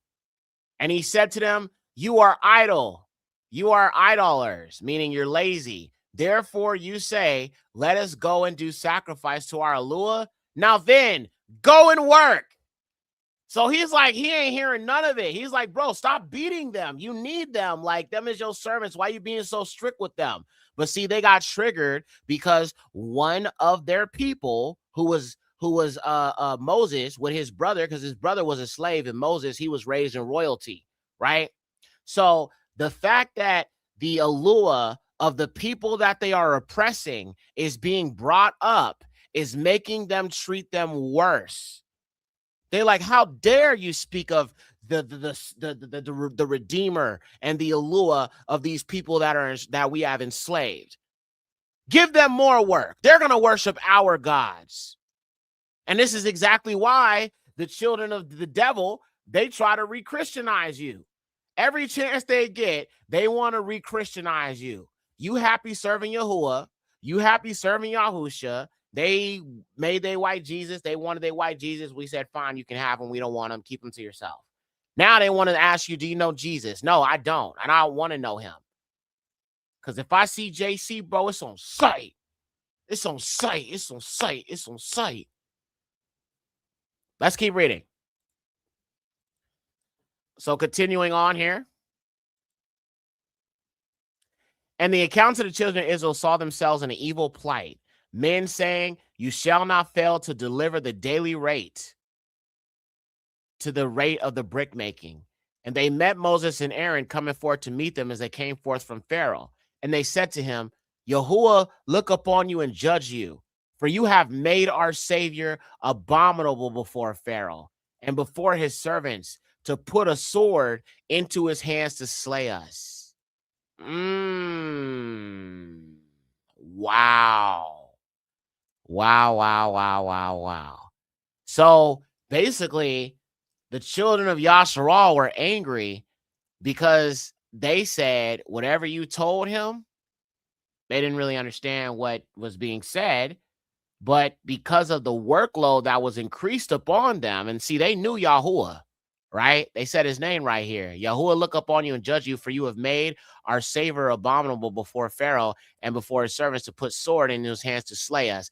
So they knew Yahuwah, of course, But they felt like whatever he said to Pharaoh only made their suffering worse. They didn't understand Moses was chosen by Yahuwah. So they didn't understand his greater purpose at that time, and they were judging him without fully understanding the situation. That he was actually there to set them free. Wow. Wow. It kind of reminds me of how I'm trying to decolonize people's minds, and people want to attack me because I'm trying to decolonize your mind. I'm trying to help set your mind free in Yahuwah and Yahusha, and some people got a problem with that. Some people have an issue with that. Crazy.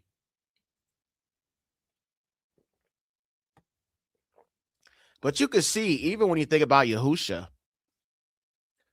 he was rejected of his own people just as much as Moses or Masha is rejected of his own people. And that's why it goes back to the prophecy, a prophet like Moses. Because in a lot of ways, Yahusha embodies many that came before him and what he would become, and all those things rolled together. Daud, Solomon, a king, right? Ezra the prophet, a great priest, a high priest. Okay, that's what Yahusha is, right? You think about the Mashiach or deliverer. That's what Joshua was. That's what Masha was. The prophet was Masha. Masha wrote the Torah. Yahusha is the word of Yahuwah. He is the word made flesh. So all of these prophecies all point back to Yahusha. When you really look at the men that came before him, and in a lot of ways, he embodied those characteristics. Let's keep going.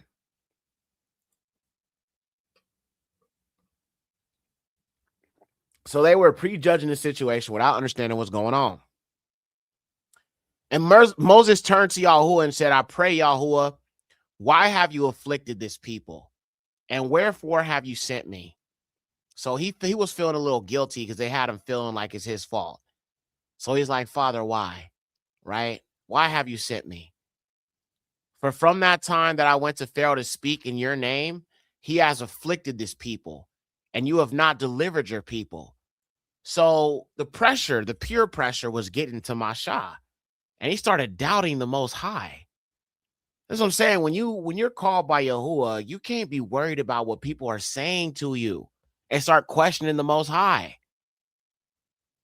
You got to have tough skin, especially if you on these platforms and you have a following. You got to definitely have tough skin. You know what I'm saying, when it comes to this, because some people will literally collapse. You know what I'm saying, and then start questioning the Most High, and that's a no-no. All right, let's keep reading. Moving on to the next chapter, verse 6, chapter 6. So the Most High in that moment, after he prayed, because Masha was feeling a little unsure of himself, the Most High promises action. Yahuwah says, I'm going to slide. I promise you I'm going to slide. Okay, let's look at that. So again, even when it looks like you've done what you're supposed to do and things ain't happening as fast as you need to pray to Yahuwah about it and let him get back to you and let you know. All right. So immediately after Yahuwah prayed, Yahuwah said to Moses, now shall you see what I will do to Pharaoh. So now is the time. Now you shall see what I will do to Pharaoh, for he shall send them forth with a mighty hand, and with the high arm shall he cast them out of his land. And Elohim spoke to Moses and said, I am Ahaya Yahuwah. All right. So there's that Ahaya right there. I am. And then Yahuwah. Okay. And I appeared to Abram and Isaac and Jacob, being their Elohim. But listen to this. Listen to this. But I did not manifest to them my name, Yahuwah. Wait a minute. Wait a minute. Wait a minute here. Whoa, whoa, whoa, whoa, whoa, whoa. Wait. Back up. Yahuwah just said he did not manifest his name to his forefathers until that moment. Before, he was known as Elohim Shaddai. Let's look at this. And I established my covenant with them to give them the land of the Canaanites, to the land wherein they sojourn, in which they dwelt as strangers, and hearkened to the groaning of the children of Yasharal, the affliction with which the Egyptians enslaved them, and I remember the covenant with you. Go speak to the children of Yasharal, saying, I am Yahuwah, and I will lead you forth from the tyranny of the Egyptians, and I will deliver you from bondage, and I will ransom you with the high arm and a great judgment. And I will take you to be to me a people for myself, and I will be your Eluah, and you shall know that I am Yahuwah your Eluah, who brought you from the tyranny of the Egyptians. And I will bring you into the land concerning which I stretched out my hand to give it to Abraham, Isaac, and Jacob, and I will give it to you for an inheritance. I am Yahuwah. And Mashah spoke thus to the sons of Israel, and they hearkened not to Moses for faint-heartedness and for their hard task. So he spoke this to them, but they still didn't want to believe it. So not only was Yahuwah going to make sure the Egyptians knew his power, he was going to make sure his people knew his power, because they knew his power, but his power is going to come through somebody that they rejected, just like Yahusha. Bro, that's crazy, family.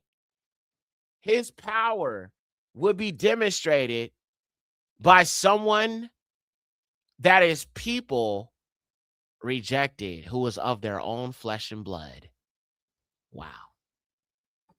Mm.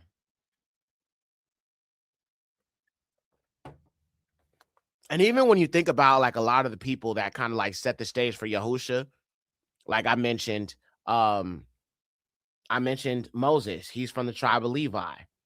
You think about Joshua. He was from I think he was from the tribe of Benjamin. So you have Moses, the tribe of Levi.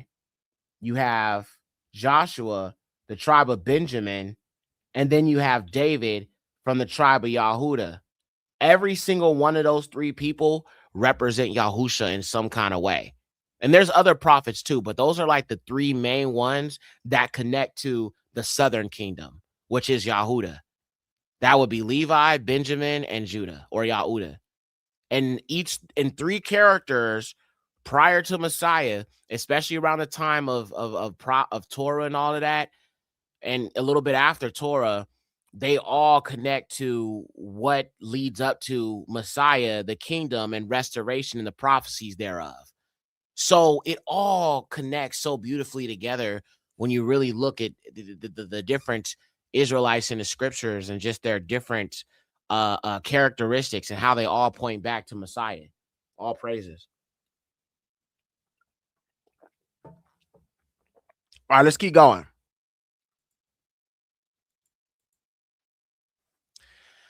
And Moses spoke to the sons of Israel, and they hearkened not to Moses for faint-heartedness and their tasks. So they was like, man, we ain't giving no ear to this boy. And Yahuwah spoke to Moses, saying, go ahead and go in, speak to Pharaoh, king of Egypt, that he send forth the children of Israel out of this land. And Mashah spoke before Yahuwah, saying, behold, the children of Israel hearken not to me. And how shall Pharaoh hearken to me? I'm not eloquent, because like I said, Mashah, he had a speech impediment. And Yahuwah spoke to Mashah and Aaron and gave them a charge of Pharaoh of Egypt, that he should send forth the children of Israel out of the land of Egypt. And these are the heads of the houses of their families, the sons of Reuben, the firstborn of Israel, Enoch and Phalis and Azron and Carmi. This is the kindred of Reuben. All right, we'll skip all these names, but these are just the children of Israel. And Aaron took to himself wife Elizabeth, daughter of Aminadab, sister of Nassan, and she bore to him Nadab and Abiod and Eleazar and Ithamar. And the sons of Kor, Asir, Elkanah, Abiasar, these are the generations of Korah. And Eleazar, the son of Aaron, took to himself a wife, one of the daughters of Phaduel, and she bore to him Phinehas. And these are the heads of the family of Levites according to their generations. And this is Aaron and Moses, whom Eluah told to bring forth the children of Israel out of the land of Egypt with their forces. These are they that spoke with Pharaoh, king of Egypt, and Aaron himself. Moses brought out the children of Israel from the land of Egypt in that day in which Yahuwah spoke to Moses in the land of Egypt. Then Yahuwah spoke to Moses, saying, I am Yahuwah. Speak to Pharaoh, king of Egypt, whatsoever I say to you. And Moses said before Yahuwah, behold, I am not able in speech, and how shall Pharaoh hearken to me? So you can see Moses, he kind of had to learn to trust the Most High a little bit more. And Yahuwah spoke to Mashah, saying, Behold, I have made you a lure to Pharaoh, and Aaron your brother shall be your prophet. And you shall say to him all the things that I charge you. And Aaron your brother shall speak to Pharaoh that he should send forth the children of Israel out of his hand. And I will harden the heart of Pharaoh, and I will multiply my signs and wonders in the land of Egypt. And Pharaoh will not hearken to you, and I will lay my hand upon Egypt, and I will bring out my people, the children of Israel, with my power out of the land of Egypt with a great vengeance. And all the Egyptians, all of them, shall know that I am Yahuwah, stretching out my hand upon Egypt, and I will bring out. So he said, I will, not I might, I will bring out the children of Israel out of the midst of them, out of the midst of them. Okay? So the Most High's plan was to draw us all the way out of that defiled land. So going back to that sister that is saying that we had built a temple in America to Yahuwah on defiled land makes absolutely no sense whatsoever. So I think she's wrong. I wasn't going to argue with her, but I did respond with some scriptures. So let me go back to that and I'll show you what my response was.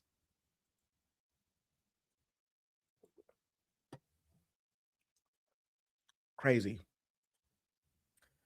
So she said, the heavy use of Old Testament prophets, the Book of Mormon expounds on Isaiah, Jeremiah, Moses, Davidic covenant. Isaiah alone appears expensively, something no non-Israelite culture would preserve or prioritize. If you want to rewrite the children of Israel as being in America, you would incorporate these prophets. All right. That's just, I mean, that doesn't prove anything, because that's a funny thing. How does this book mention these prophets, but none of these prophets mention this book or Joseph Smith or any of them? Exactly.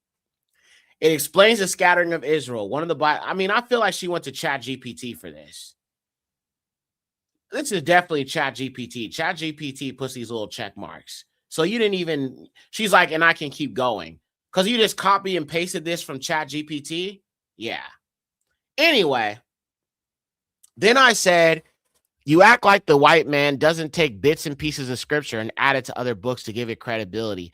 The prophecy said we would awaken to our heritage in the land of our captivity, and we will be scattered to the four corners of the earth to a place neither us nor our fathers have known. So the scriptures are a lie? Leviticus 26:33, and I will scatter you among the nations, and the sword shall come upon you and consume you, and your land shall be desolate, and your cities shall be desolate. Leviticus 26, 35 to 36. And you shall be in the land of your enemies, and the land shall keep its Shabbats, and the land shall enjoy its Shabbats, and all the days of its desolation it shall keep the Shabbats, which it kept not among your Shabbats, when you dwelt in it. And those who are left to you I will bring into bondage in the heart of your enemies. And the sound of a shaken leaf shall chase them, and they shall flee as fleeing from war, and they shall fall when no one pursues them. Leviticus 26:38, you shall perish among the Gentiles, and the land of your enemies shall devour you.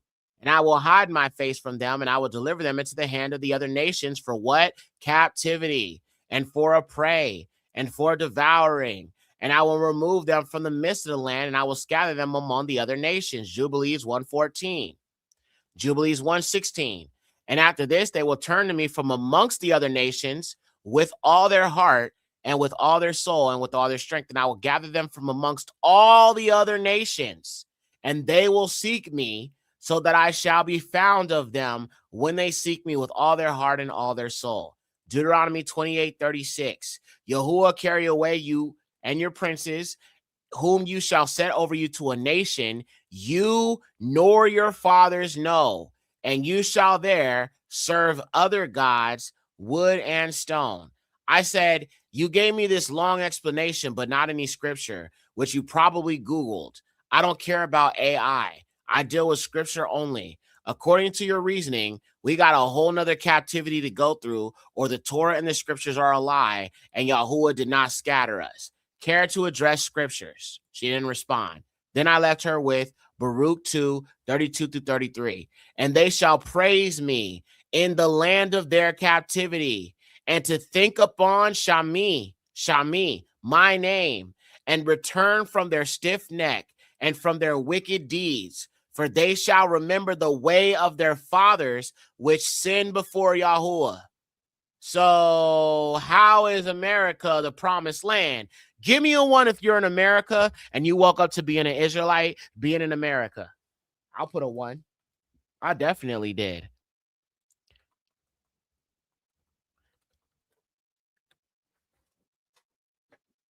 Ugh.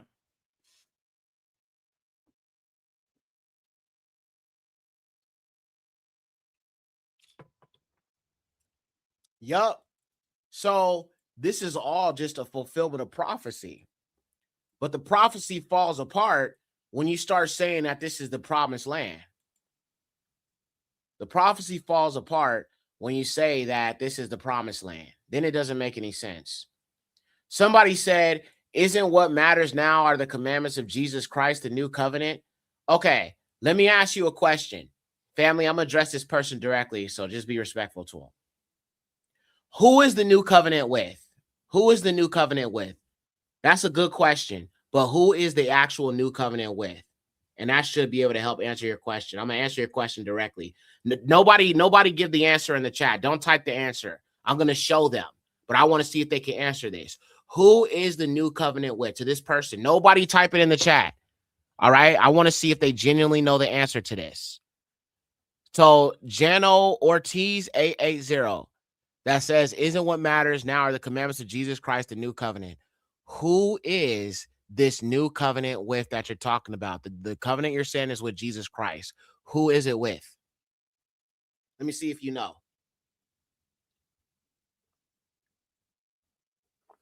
Shabbat Shalom, sister.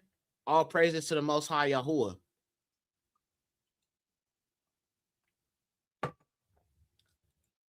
With the Jews, not quite. And I don't know if are you talking about the people in Israel right now? No, definitely not.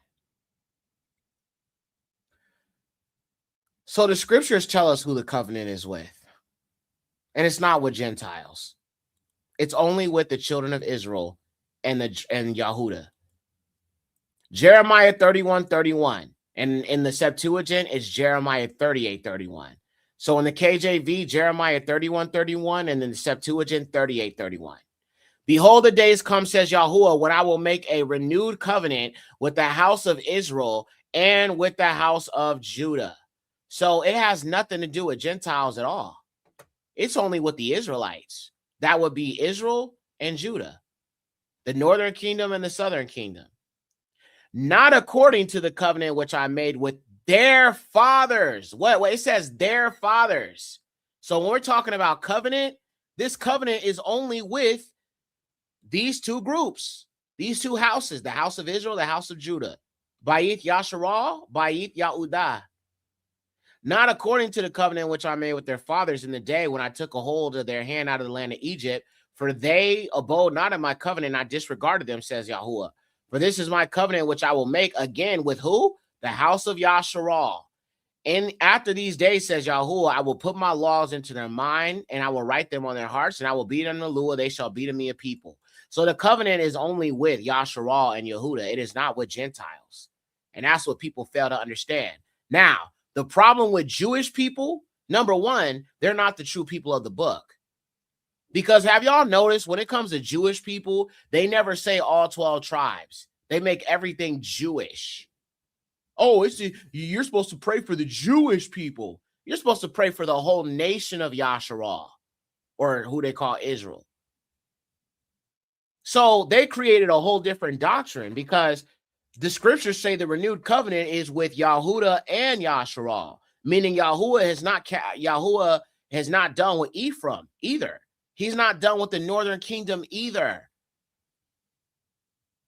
So what they've done, because they're not the true people, is now they have separated Ephraim from the scriptures. Notice how these Jewish people never talk about the northern kingdom at all. They say they're the southern kingdom. They say they're the Jews, right? Well, where's the rest of the tribes at? Yahuwah said the covenant is with Ephraim and Yahudah. That's all 12 tribes. So if they're the true people, let's look at Isaiah 14. You tell me when this happened. Isaiah 14.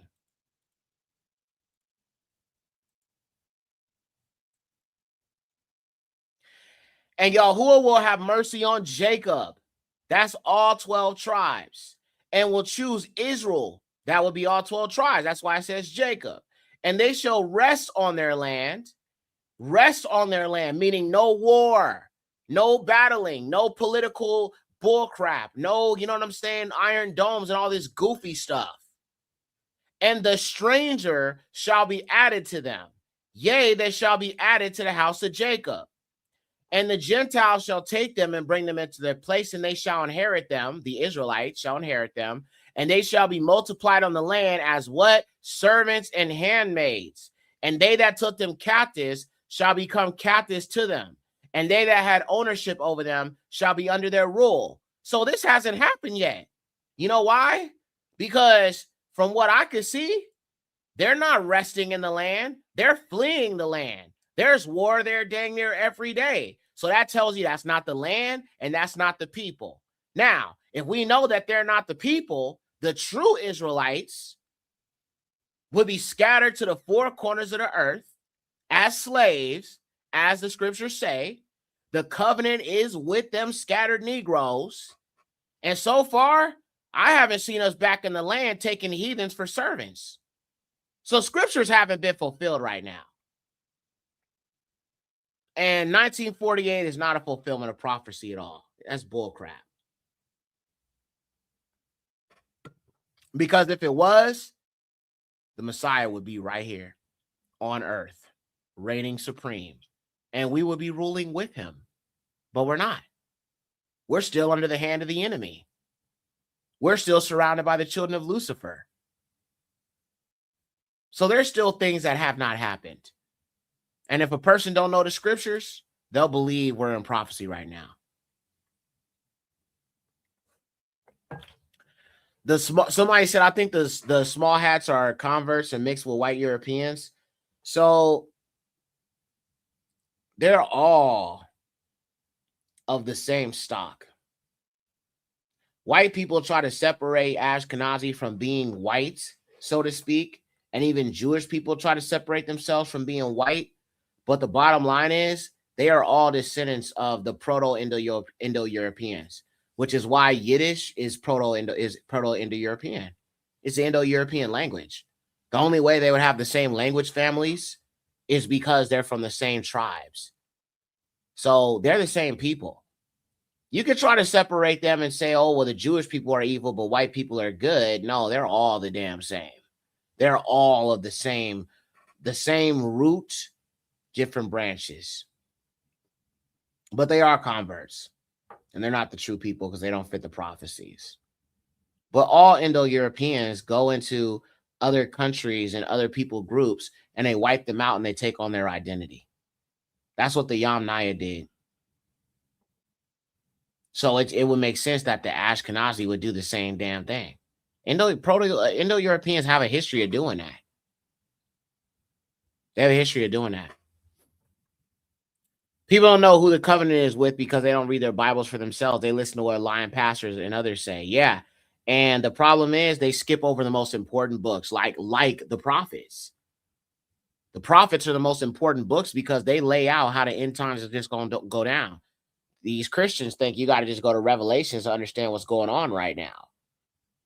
And everything, what's crazy about Christianity is like the prophecies about our regathering, they changed into the rapture. Isn't that crazy? The prophecies about, pray that you'll be counted worthy to escape these things, that's talking about the regathering of the Israelites and fleeing from the dragon in Revelations 12. But the Christians have turned it around and said that it's about the Christians being raptured.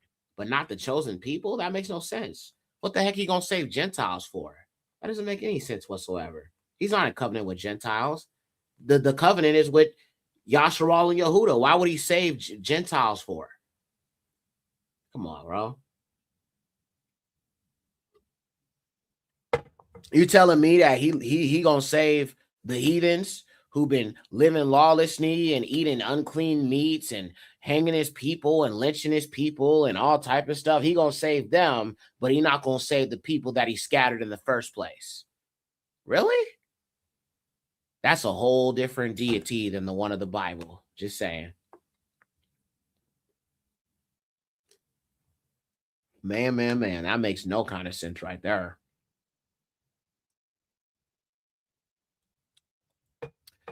But yeah, we got to keep the commandments for sure. I would never shy away from that. That is the duty of us to keep the commandments. Definitely keep the commandments for sure.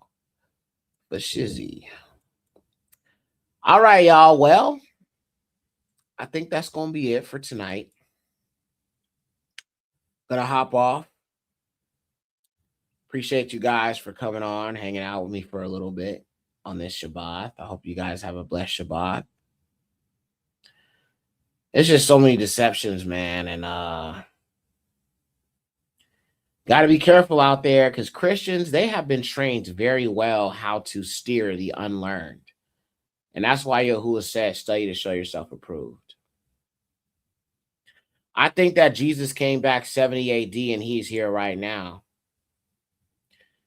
Well, that doesn't make any sense either.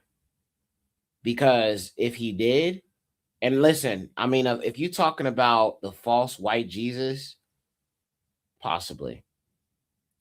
But if we're talking about the true deliverer of the Israelites, who's a black man named Yahushua HaMashiach, hasn't happened yet. When Yahushua comes back, it's going to be a bunch of dead Gentiles. It's going to be a bunch of dead white people when he comes back. That's how you know where we at.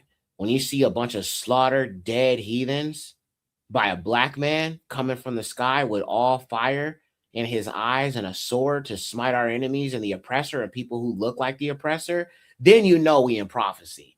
Then you know the king has come. So until you see a strong black man with woolly hair coming from the sky with a sword slaying our enemies that are pale, then, you know what I'm saying, we ain't there yet. So that's your sign. When you see the pasties laying there in a pool of blood and depopulation and dead white people and dead oppressors and burnt down slave masters' houses and burnt down Hollywood Hills, and you know what I'm saying? These presidents ended up dead and being slayed, and their children being slayed, and white people crying out from total and utter destruction and being scorched with the sun and getting really, really bad sunburn.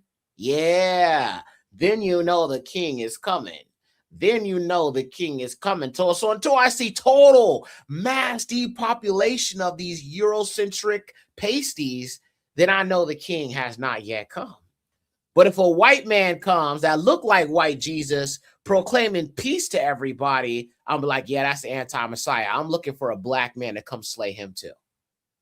I'm looking for a Negro coming from the sky to slay this white man talking about a false peace.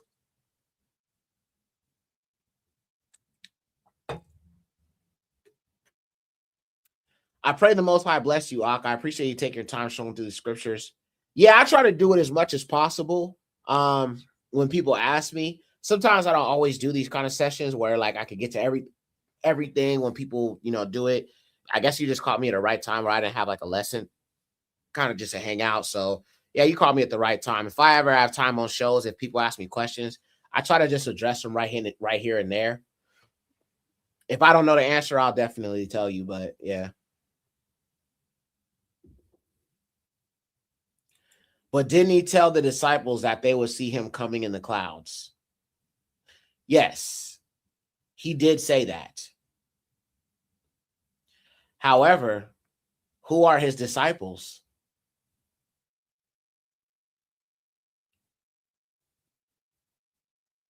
Because you got to understand who he was sent to. Because those disciples are still here. And those disciples are still scattered.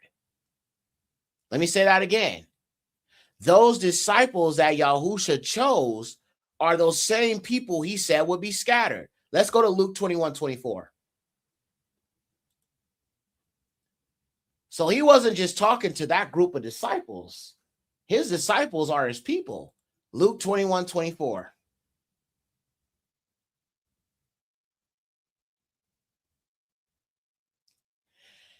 And they shall fall by the edge of the sword, and shall be led away captive into all nations. And Jerusalem shall be trodden down of the Gentiles until the times of the Gentiles be fulfilled. His disciples are still the chosen people of the Most High, scattered to this day. You know how we know? Because the covenant is only with one people. Let's confirm it. Let's go to Romans chapter 9. Romans 9. And let's read 4 through 5. Who are the Israelites? To who pertain the adoption, the glory, the covenants, the giving of the law, and the service of Eluah, and the promises. So his disciples, after his time and his ministry, are these people right here who are also, who are they exactly? Whose are the fathers of whom, as concerning the flesh, Hamashiach came, who is over all, Eluah blessed forever. And let's also confirm that with Matthew 15:24. Matthew 15:24. I am not sent. He said, I am not sent, but unto the lost sheep of the house of Yasharal. Right there. And we could also confirm that the Negroes were scattered, or the Israelites were scattered also in James chapter 1, verse 1. So you can understand who the assignment was to. James, a servant of Eluah and of Yahushua HaMashiach. To what? To the 12 tribes, which are what? Scattered abroad. Greeting. Who? My brethren. Who? My brethren. Count it joy when you fall into diverse temptations, knowing this, that the trying of your faith worketh patience. So Christianity has added a lot of leaven to the scriptures, twisted the scriptures to basically make it seem as if Paul was sent to random individuals, random heathen pagan worshipers, and not scattered Negroes, scattered Israelites all throughout these different places. They were all over the place, y'all. Everywhere. Everywhere. Let's look at another example. I mean, unless you want to tell me that he scattered all the other nations. Unless you want to tell me he also scattered the Gentiles. Because all throughout the scriptures, he said he scattered Yasharal. Throughout the scriptures, he said that he has scattered Yasharal everywhere, all over the place. So if you're telling me he's talking about somebody totally different, that's kind of hard to conceive, because why would he be if the Gentiles were never scattered anywhere? He said he was going to scatter the Israelites, and we just had Yahusha literally confirm that we would be scattered. So it doesn't make any sense to say that it's talking about a whole different group of people that the Most High was not in covenant with, because he was not in covenant with these other people. But we could confirm it in two places in the renewed covenant to show you that it was the Negroes, the Israelites, who were scattered that Paul was going directly to. There were some in Judea and there were also some who were in these other lands. All right, let's look at this. I'm going to prove it. All right. So this is John 7:35. Then said the Jews among themselves, whither will he go that we shall not find him? Will he go unto the dispersed among the heathen and teach the heathen? Huh. The dispersed among the heathen. Now, let's look at another one. Another precept. 1 Peter chapter 1, verse 1. Peter, an apostle of Yahushua HaMashiach, to the strangers. What? The strangers. Scattered. Scattered. Scattered. Come on, say it with me, family. Scattered. Scattered. Ha, ha. Scattered. Scattered. Hey, hey, scattered. Hey, hey, scattered. Hey, hey, scattered. Do. Scattered. Banana scattered. Scattered. Hey, scattered. Scattered. Yeah. Scattered. Ooh, scattered. Hey, scattered. Scattered. Yeah. Okay, scattered. Where? Throughout Pontus, Galatia, Cappadocia, Asia, and Bithynia. So that means these are the places that Paul went to. So if you're saying these strangers right here are Gentiles, where in the prophecies did it say Yahuwah is going to scatter the strangers and bring them the gospel of Yahushua HaMashiach of deliverance? Because all the Negroes were in these places. All of them were in these places. Let's confirm it. The elect, according to the foreknowledge, meaning they know of Yahuwah. They have the knowledge of him and his ways and his covenant. The foreknowledge of Eluah the Father through sanctification of the Ruach HaKodesh unto obedience. Obedience to what? To the Torah that they forsook. The laws of Yahuwah that they turned away from when they embraced heathenistic traditions, which is why they're in heathen lands, amongst the heathen, scattered among the heathen, all right? And sprinkling of the blood of Yahushua HaMashiach. Mercy be unto you, and shalom be multiplied. Now, right here, that peace be unto you, that is a typical Abarith greeting or Hebraic greeting. Shalom alikam. Shalom alikam. That's what we used to say in Hebrew. The Israelites should say that all the time. Yahushua said Shalom alikam. Right? So this is a Hebrew going to other Hebrews and speaking to these Hebrews in a Hebrew way of speaking, using Hebrew greetings. So how was he talking to Gentiles? How was he talking to other nations when he's coming to them speaking that Hebrew dialect, speaking that Hebrew slang? He was talking that Abarif talk. He was speaking that Hebrews.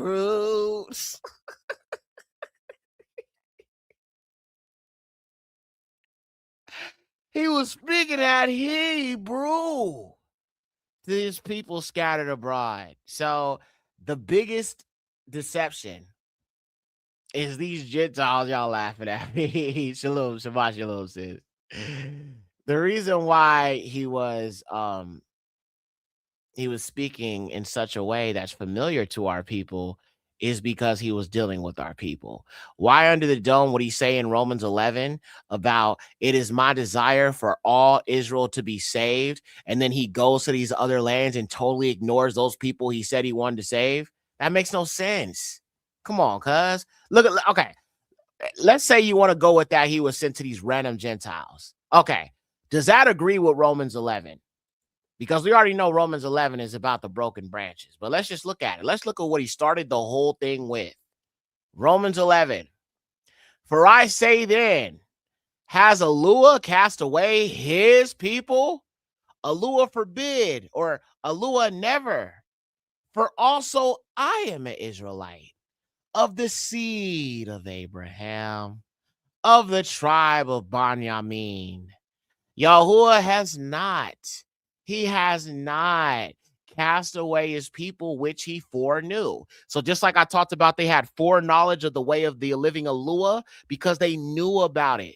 Just meaning Yahuwah knows his children. He's always known them. That's why he said, only you have I known of all the families of the earth. Anytime you see four, that means knowing ahead of time or having some sort of pre-existing relationship or some sort of pre-existing dynamic. Okay? Foreknew what yet not what the scriptures say of a lot of Eliyahu, how he maketh intercession to Alua against Yasharal, saying, they have killed the prophets and dig down your altars, and I am left alone, and they that seek my life. But what saith the answer of Alua unto them? I have reserved to myself 7,000 men who have not bowed the knee to the image of Baal here. Okay, so look at right here. He keeps on mentioning Yasharal here over and over and over again. Then he says, according as it's written. So he's quoting Torah here. Then he mentions the forefather Daud. Okay, so I mean, how are we talking about other nations here? And then if you want to go right here and it says, but it says the Gentiles will provoke him to jealousy. Okay, you do realize that there was tension between Ephraim and Yahudah. Let's prove that right now. Let's go to Isaiah 11. There was some tension between the two houses. All right. There was jealousy. Okay. Look at right here. You want to say, oh, but they were provoked to jealousy. Okay. Well, let's look at Isaiah 11. And what does it say? Isaiah 11:13. The envy. Envy is jealousy, right? Give me a one if envy is another word for jealousy. Give me a one if envy is another word for jealousy. Give me a one if envy is another word for jealousy, family. I just want to be sure we are on the same page, family. Okay, I just want to make sure. I just want to make sure. Yes, ones. Barak Yahuwah, Barak Yahusha. Okay, so the envy also of Ephraim shall depart, and the adversaries of Yahudah shall be cut off. And what? Here it is again. Ephraim shall not envy Yahudah, and Yahudah shall not vex Ephraim. So when Yahuwah is saying, boast not against the natural branches, right?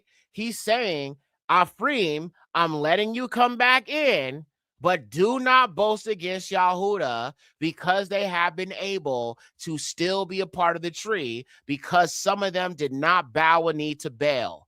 Where you mentioned the 70 who did not bow knee to Baal. Okay, so we know there were some righteous Yahudim.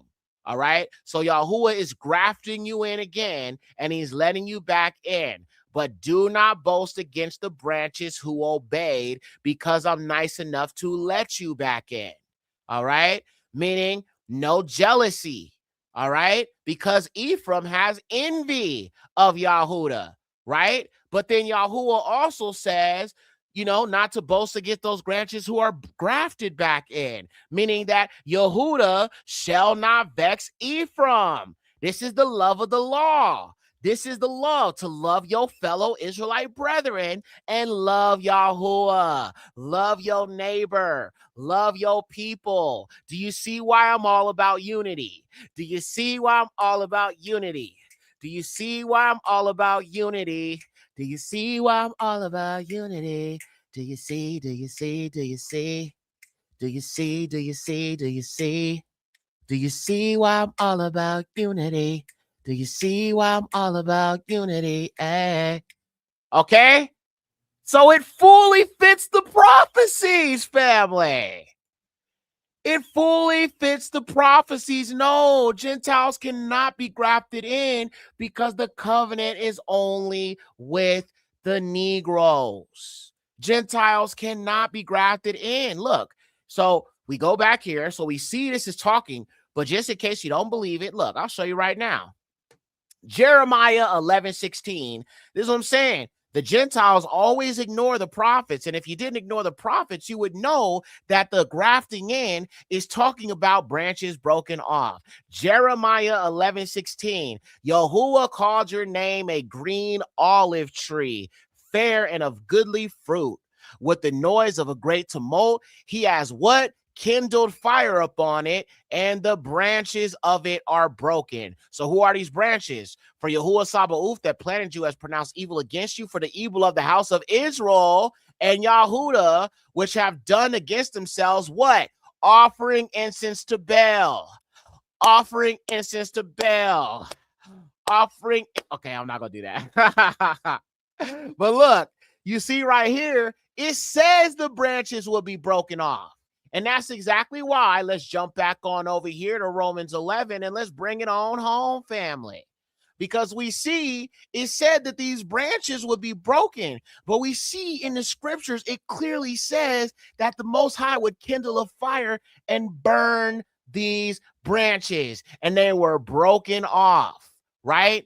But then if we scroll down, Yahuwah says that they can be grafted in again. So if the branches were broken off and they might be grafted in again. So if they're grafted in again, that right here, Alua is able to graft them in again. So if they're grafted in again, that means they were originally a part of that covenant. The natural branches are those who kept covenant and did not bow a knee to Baal, and the wild branches are the broken off branches who went the way of the heathen, followed the way of the heathen, and bowed a knee to Baal. Those who had not Amunah, those who strayed away from the Torah of Yahuwah, those who became Hellenized under Greco occupation of Judea during the Maccabean revolt.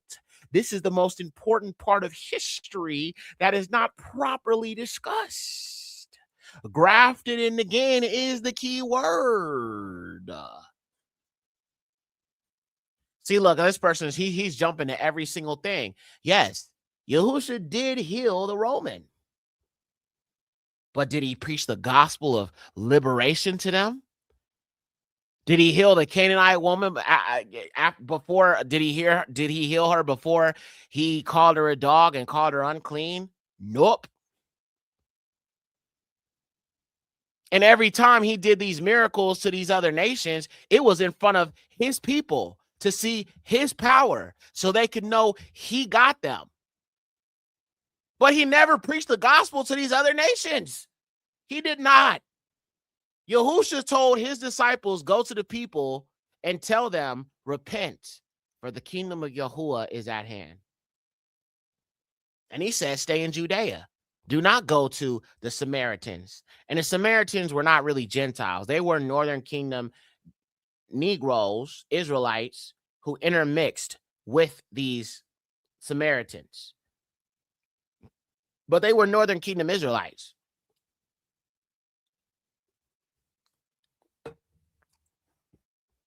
So, I mean, I know the Gentiles have twisted the scriptures, but they never factor in the covenants that were from the forefathers. So if you can't factor in and you can't connect the renewed covenant to the first covenant, what you're saying is irrelevant.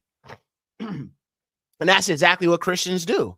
They only go to the New Testament and say, but the gospel's for everybody. Where is that in the Bible? Matter of fact, let's look at the first where the gospel's mentioned. Let's look at the actual gospel.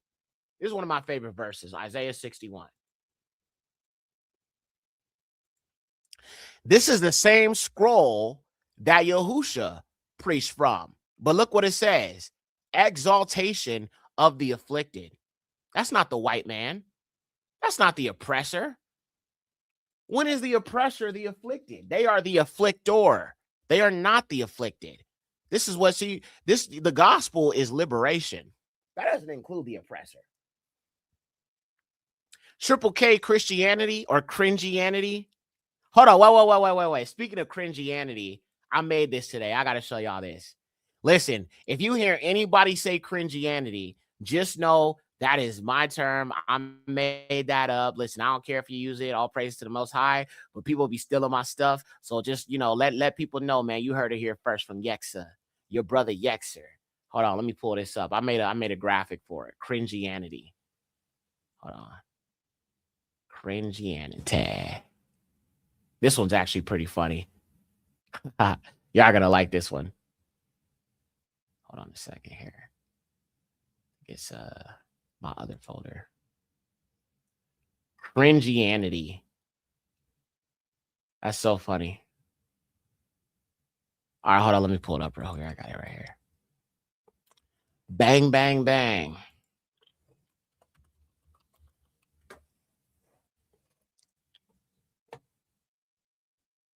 But the reason why the scriptures have been taught incorrectly is because white people were never supposed to teach it to begin with.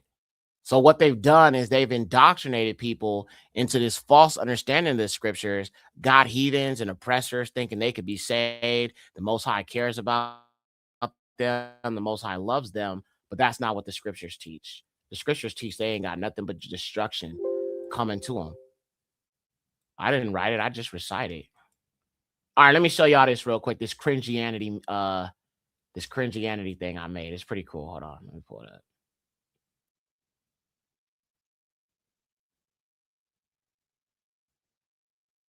All right, let's see.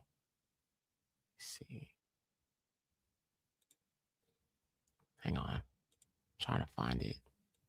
Folder is it in? All right, art by X here. Okay.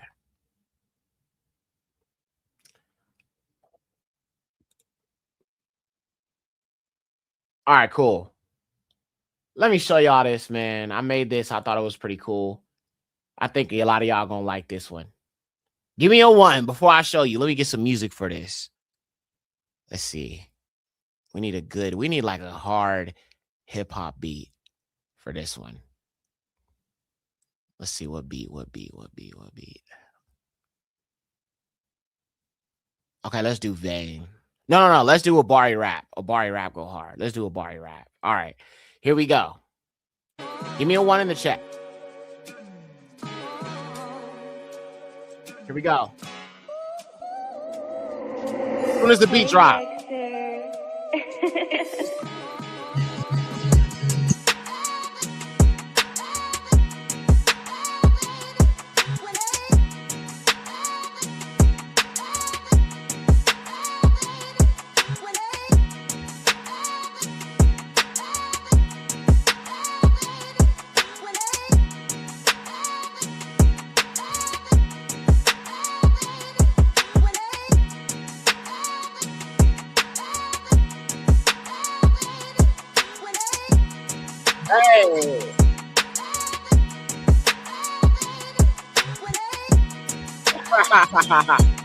That's hard, bro.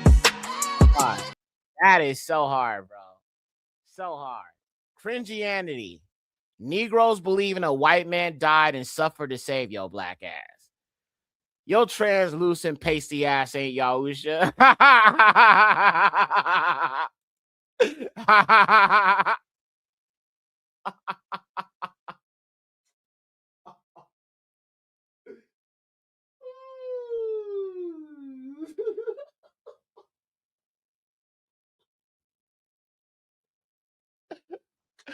Yo. Yeah, man.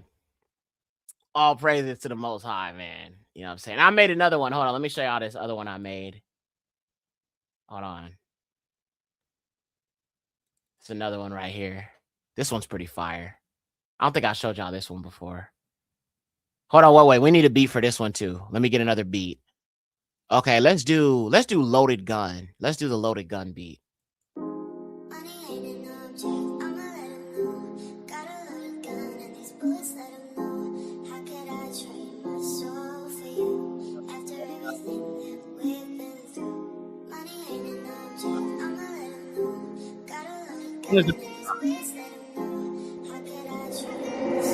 Hey, Yaxer.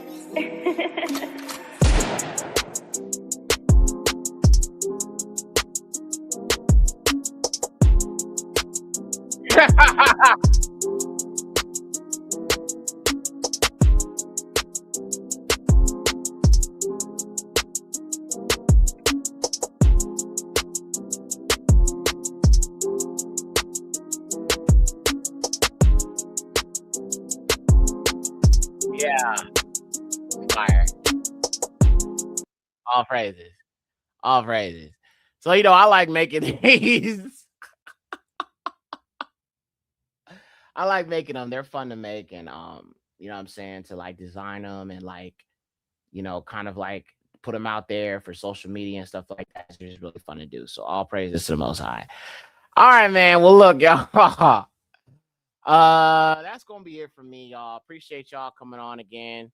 Dang, it's already been 2 hours. I thought bro, it seemed like it was a lot longer than that, man. That's insane. That's crazy. Time goes by really, really quick. So all praises to the Most High. Okay. All right, well, all praises. Thank you guys again for joining. I'm gonna try to figure out if I'm gonna do an upload tomorrow. I would have to edit something and put something together. I might do, you know what I think I'm gonna do? This is what I'm probably gonna do, but I don't know. It might take so long because I wanted to do a re-upload of the uniqueness of the Israelite man and woman. But I don't know if I'm gonna do that. I think I'm gonna just do a whole brand new updated version of that video personally. I want to. So I probably ain't gonna put that up. I'm gonna find something. I'm gonna see what I could put up.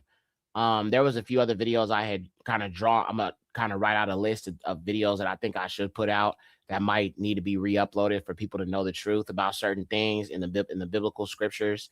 You know what? Maybe I should redo. I don't know. I'm getting a few ideas. Like, could do the Esau video all over again because that seems to be something people haven't quite grasped. Let me look. I have so many videos, bro, and like so many of them I think deserve like a re-upload because there's so many that I think are important. Let's see. There's so many videos, bro. Let me see. So, I mean, if you go to my page, bro, there's just so many of them. Let's see. Could redo Yahukanon. Can Israelites have pets? That was not so long ago, so I'm gonna leave that there. Let's see. The renewed covenant. The only thing is the video would have to be less than 2 hours. So if I uploaded one of the longer ones, I would have to chop out a whole bunch. Could do this one. You know what? I was thinking about redoing the Exodus video. Maybe. Or not redoing it, but re-uploading it. But that one's like 4 hours, so I'd have to cut out a lot of it. Let's see. War of Gog and Magog. That one's 4 hours. So I definitely have to chop that up.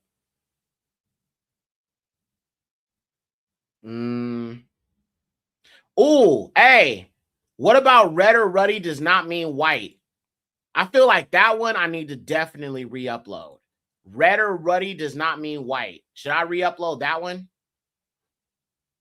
Because that one's just less than 2 hours. So that one would be perfect. Red or ruddy does not mean white. I think I should definitely redo that one. Absolutely. I think that one is important. Okay, y'all want that one? Okay. That one will be perfect. I probably don't even edit it. If I upload it, though, I'm going to take out the beginning with the intro and all that just to go straight into the lesson. So it won't, and honestly, if I take the music out in the intro, it'll probably be like maybe like a little under 2 hours, probably like an hour, 50 minutes. Be well over an hour. Okay, that one. Now we on that one. Yeah, and it's on topic right now, too. Okay, cool. Okay, so then that will be the one tomorrow. Now, what time tomorrow, family?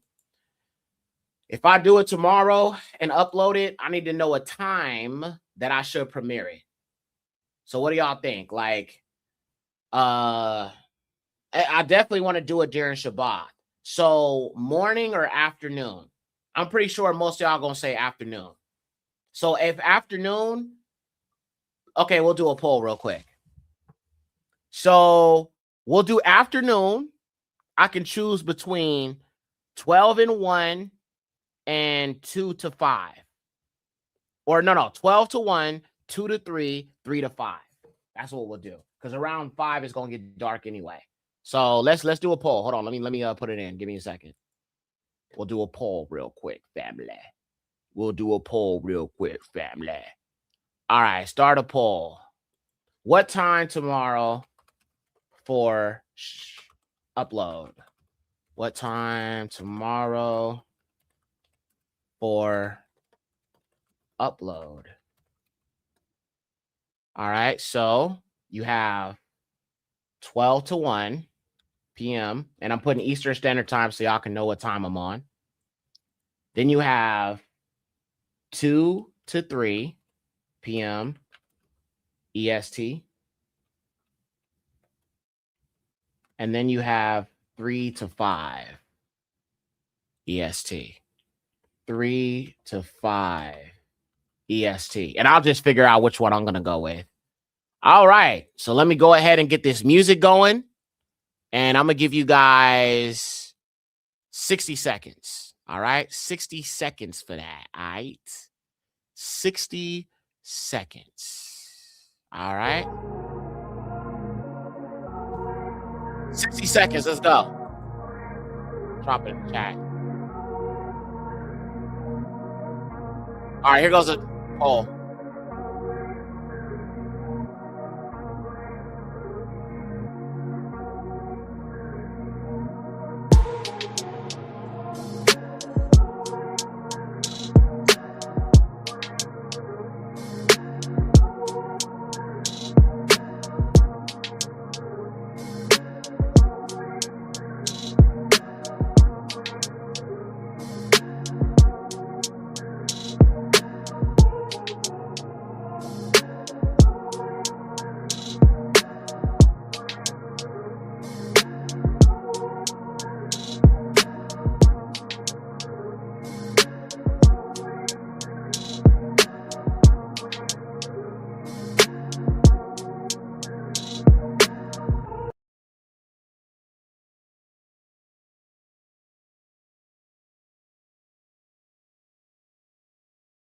All right, let's see what we have here. Let me close out the poll.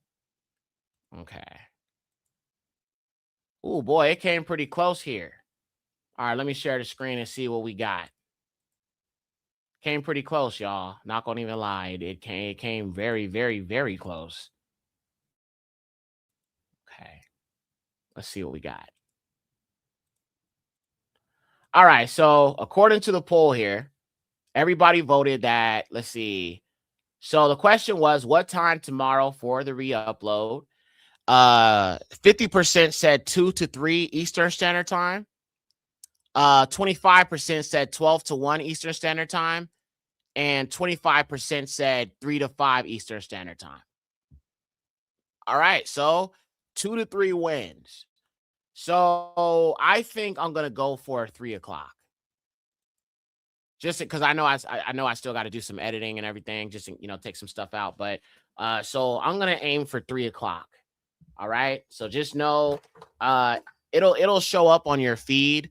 I'm gonna schedule it for 3 o'clock. Probably yeah, I'll schedule it. You'll see it. I can't do it right now because I gotta literally go and edit it and then put it up and everything. So just check back here on the channel at 3 p.m. Eastern Standard Time. All right, y'all. Well, that's it for me. I think we'll stop there for today. Getting kind of sleepy. Oh. Yeah. All right, man. Much love to you guys. Barak, Yahuwah, and Yahusha. Have a great Shabbath, and we'll be back here tomorrow, 3 p.m. Eastern Standard Time. Until then, all praises to the highest, Yahuwah. Yahusha Shalom.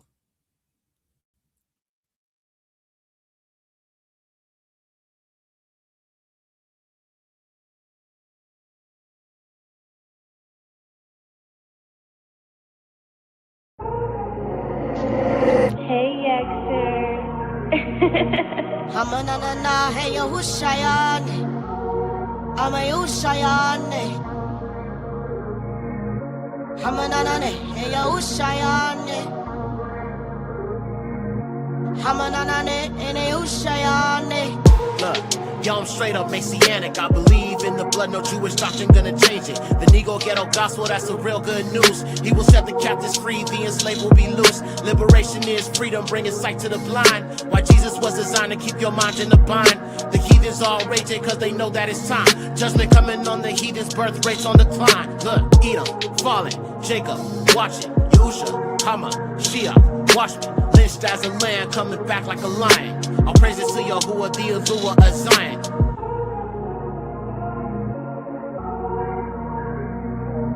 Hamanana, hey Yahushayan. Ama Yahushayan. Hamanana, hey Yahushayan.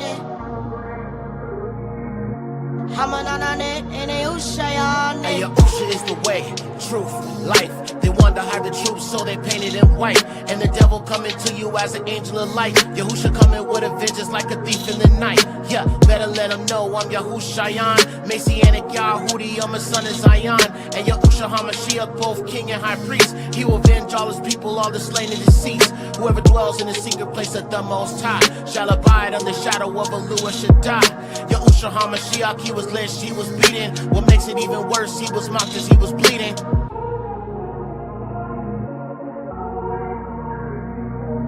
Hamanana, hey Yahushayan. Ama Yahushayan. Hamanana, hey Yahushayan. Hamanana, hey Yahushayan.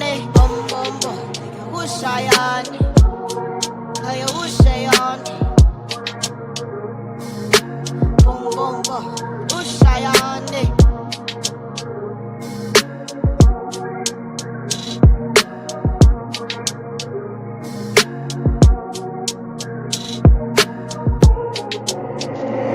Hey, Yaxer. Bum bum bum, Yahushayan. Hey Yahushayan. Yahushayan, no no no. Yahushayan, yeah. The vibe is like really chill. That song was real chill. I was feeling that song. I can chill to that, you know. All right.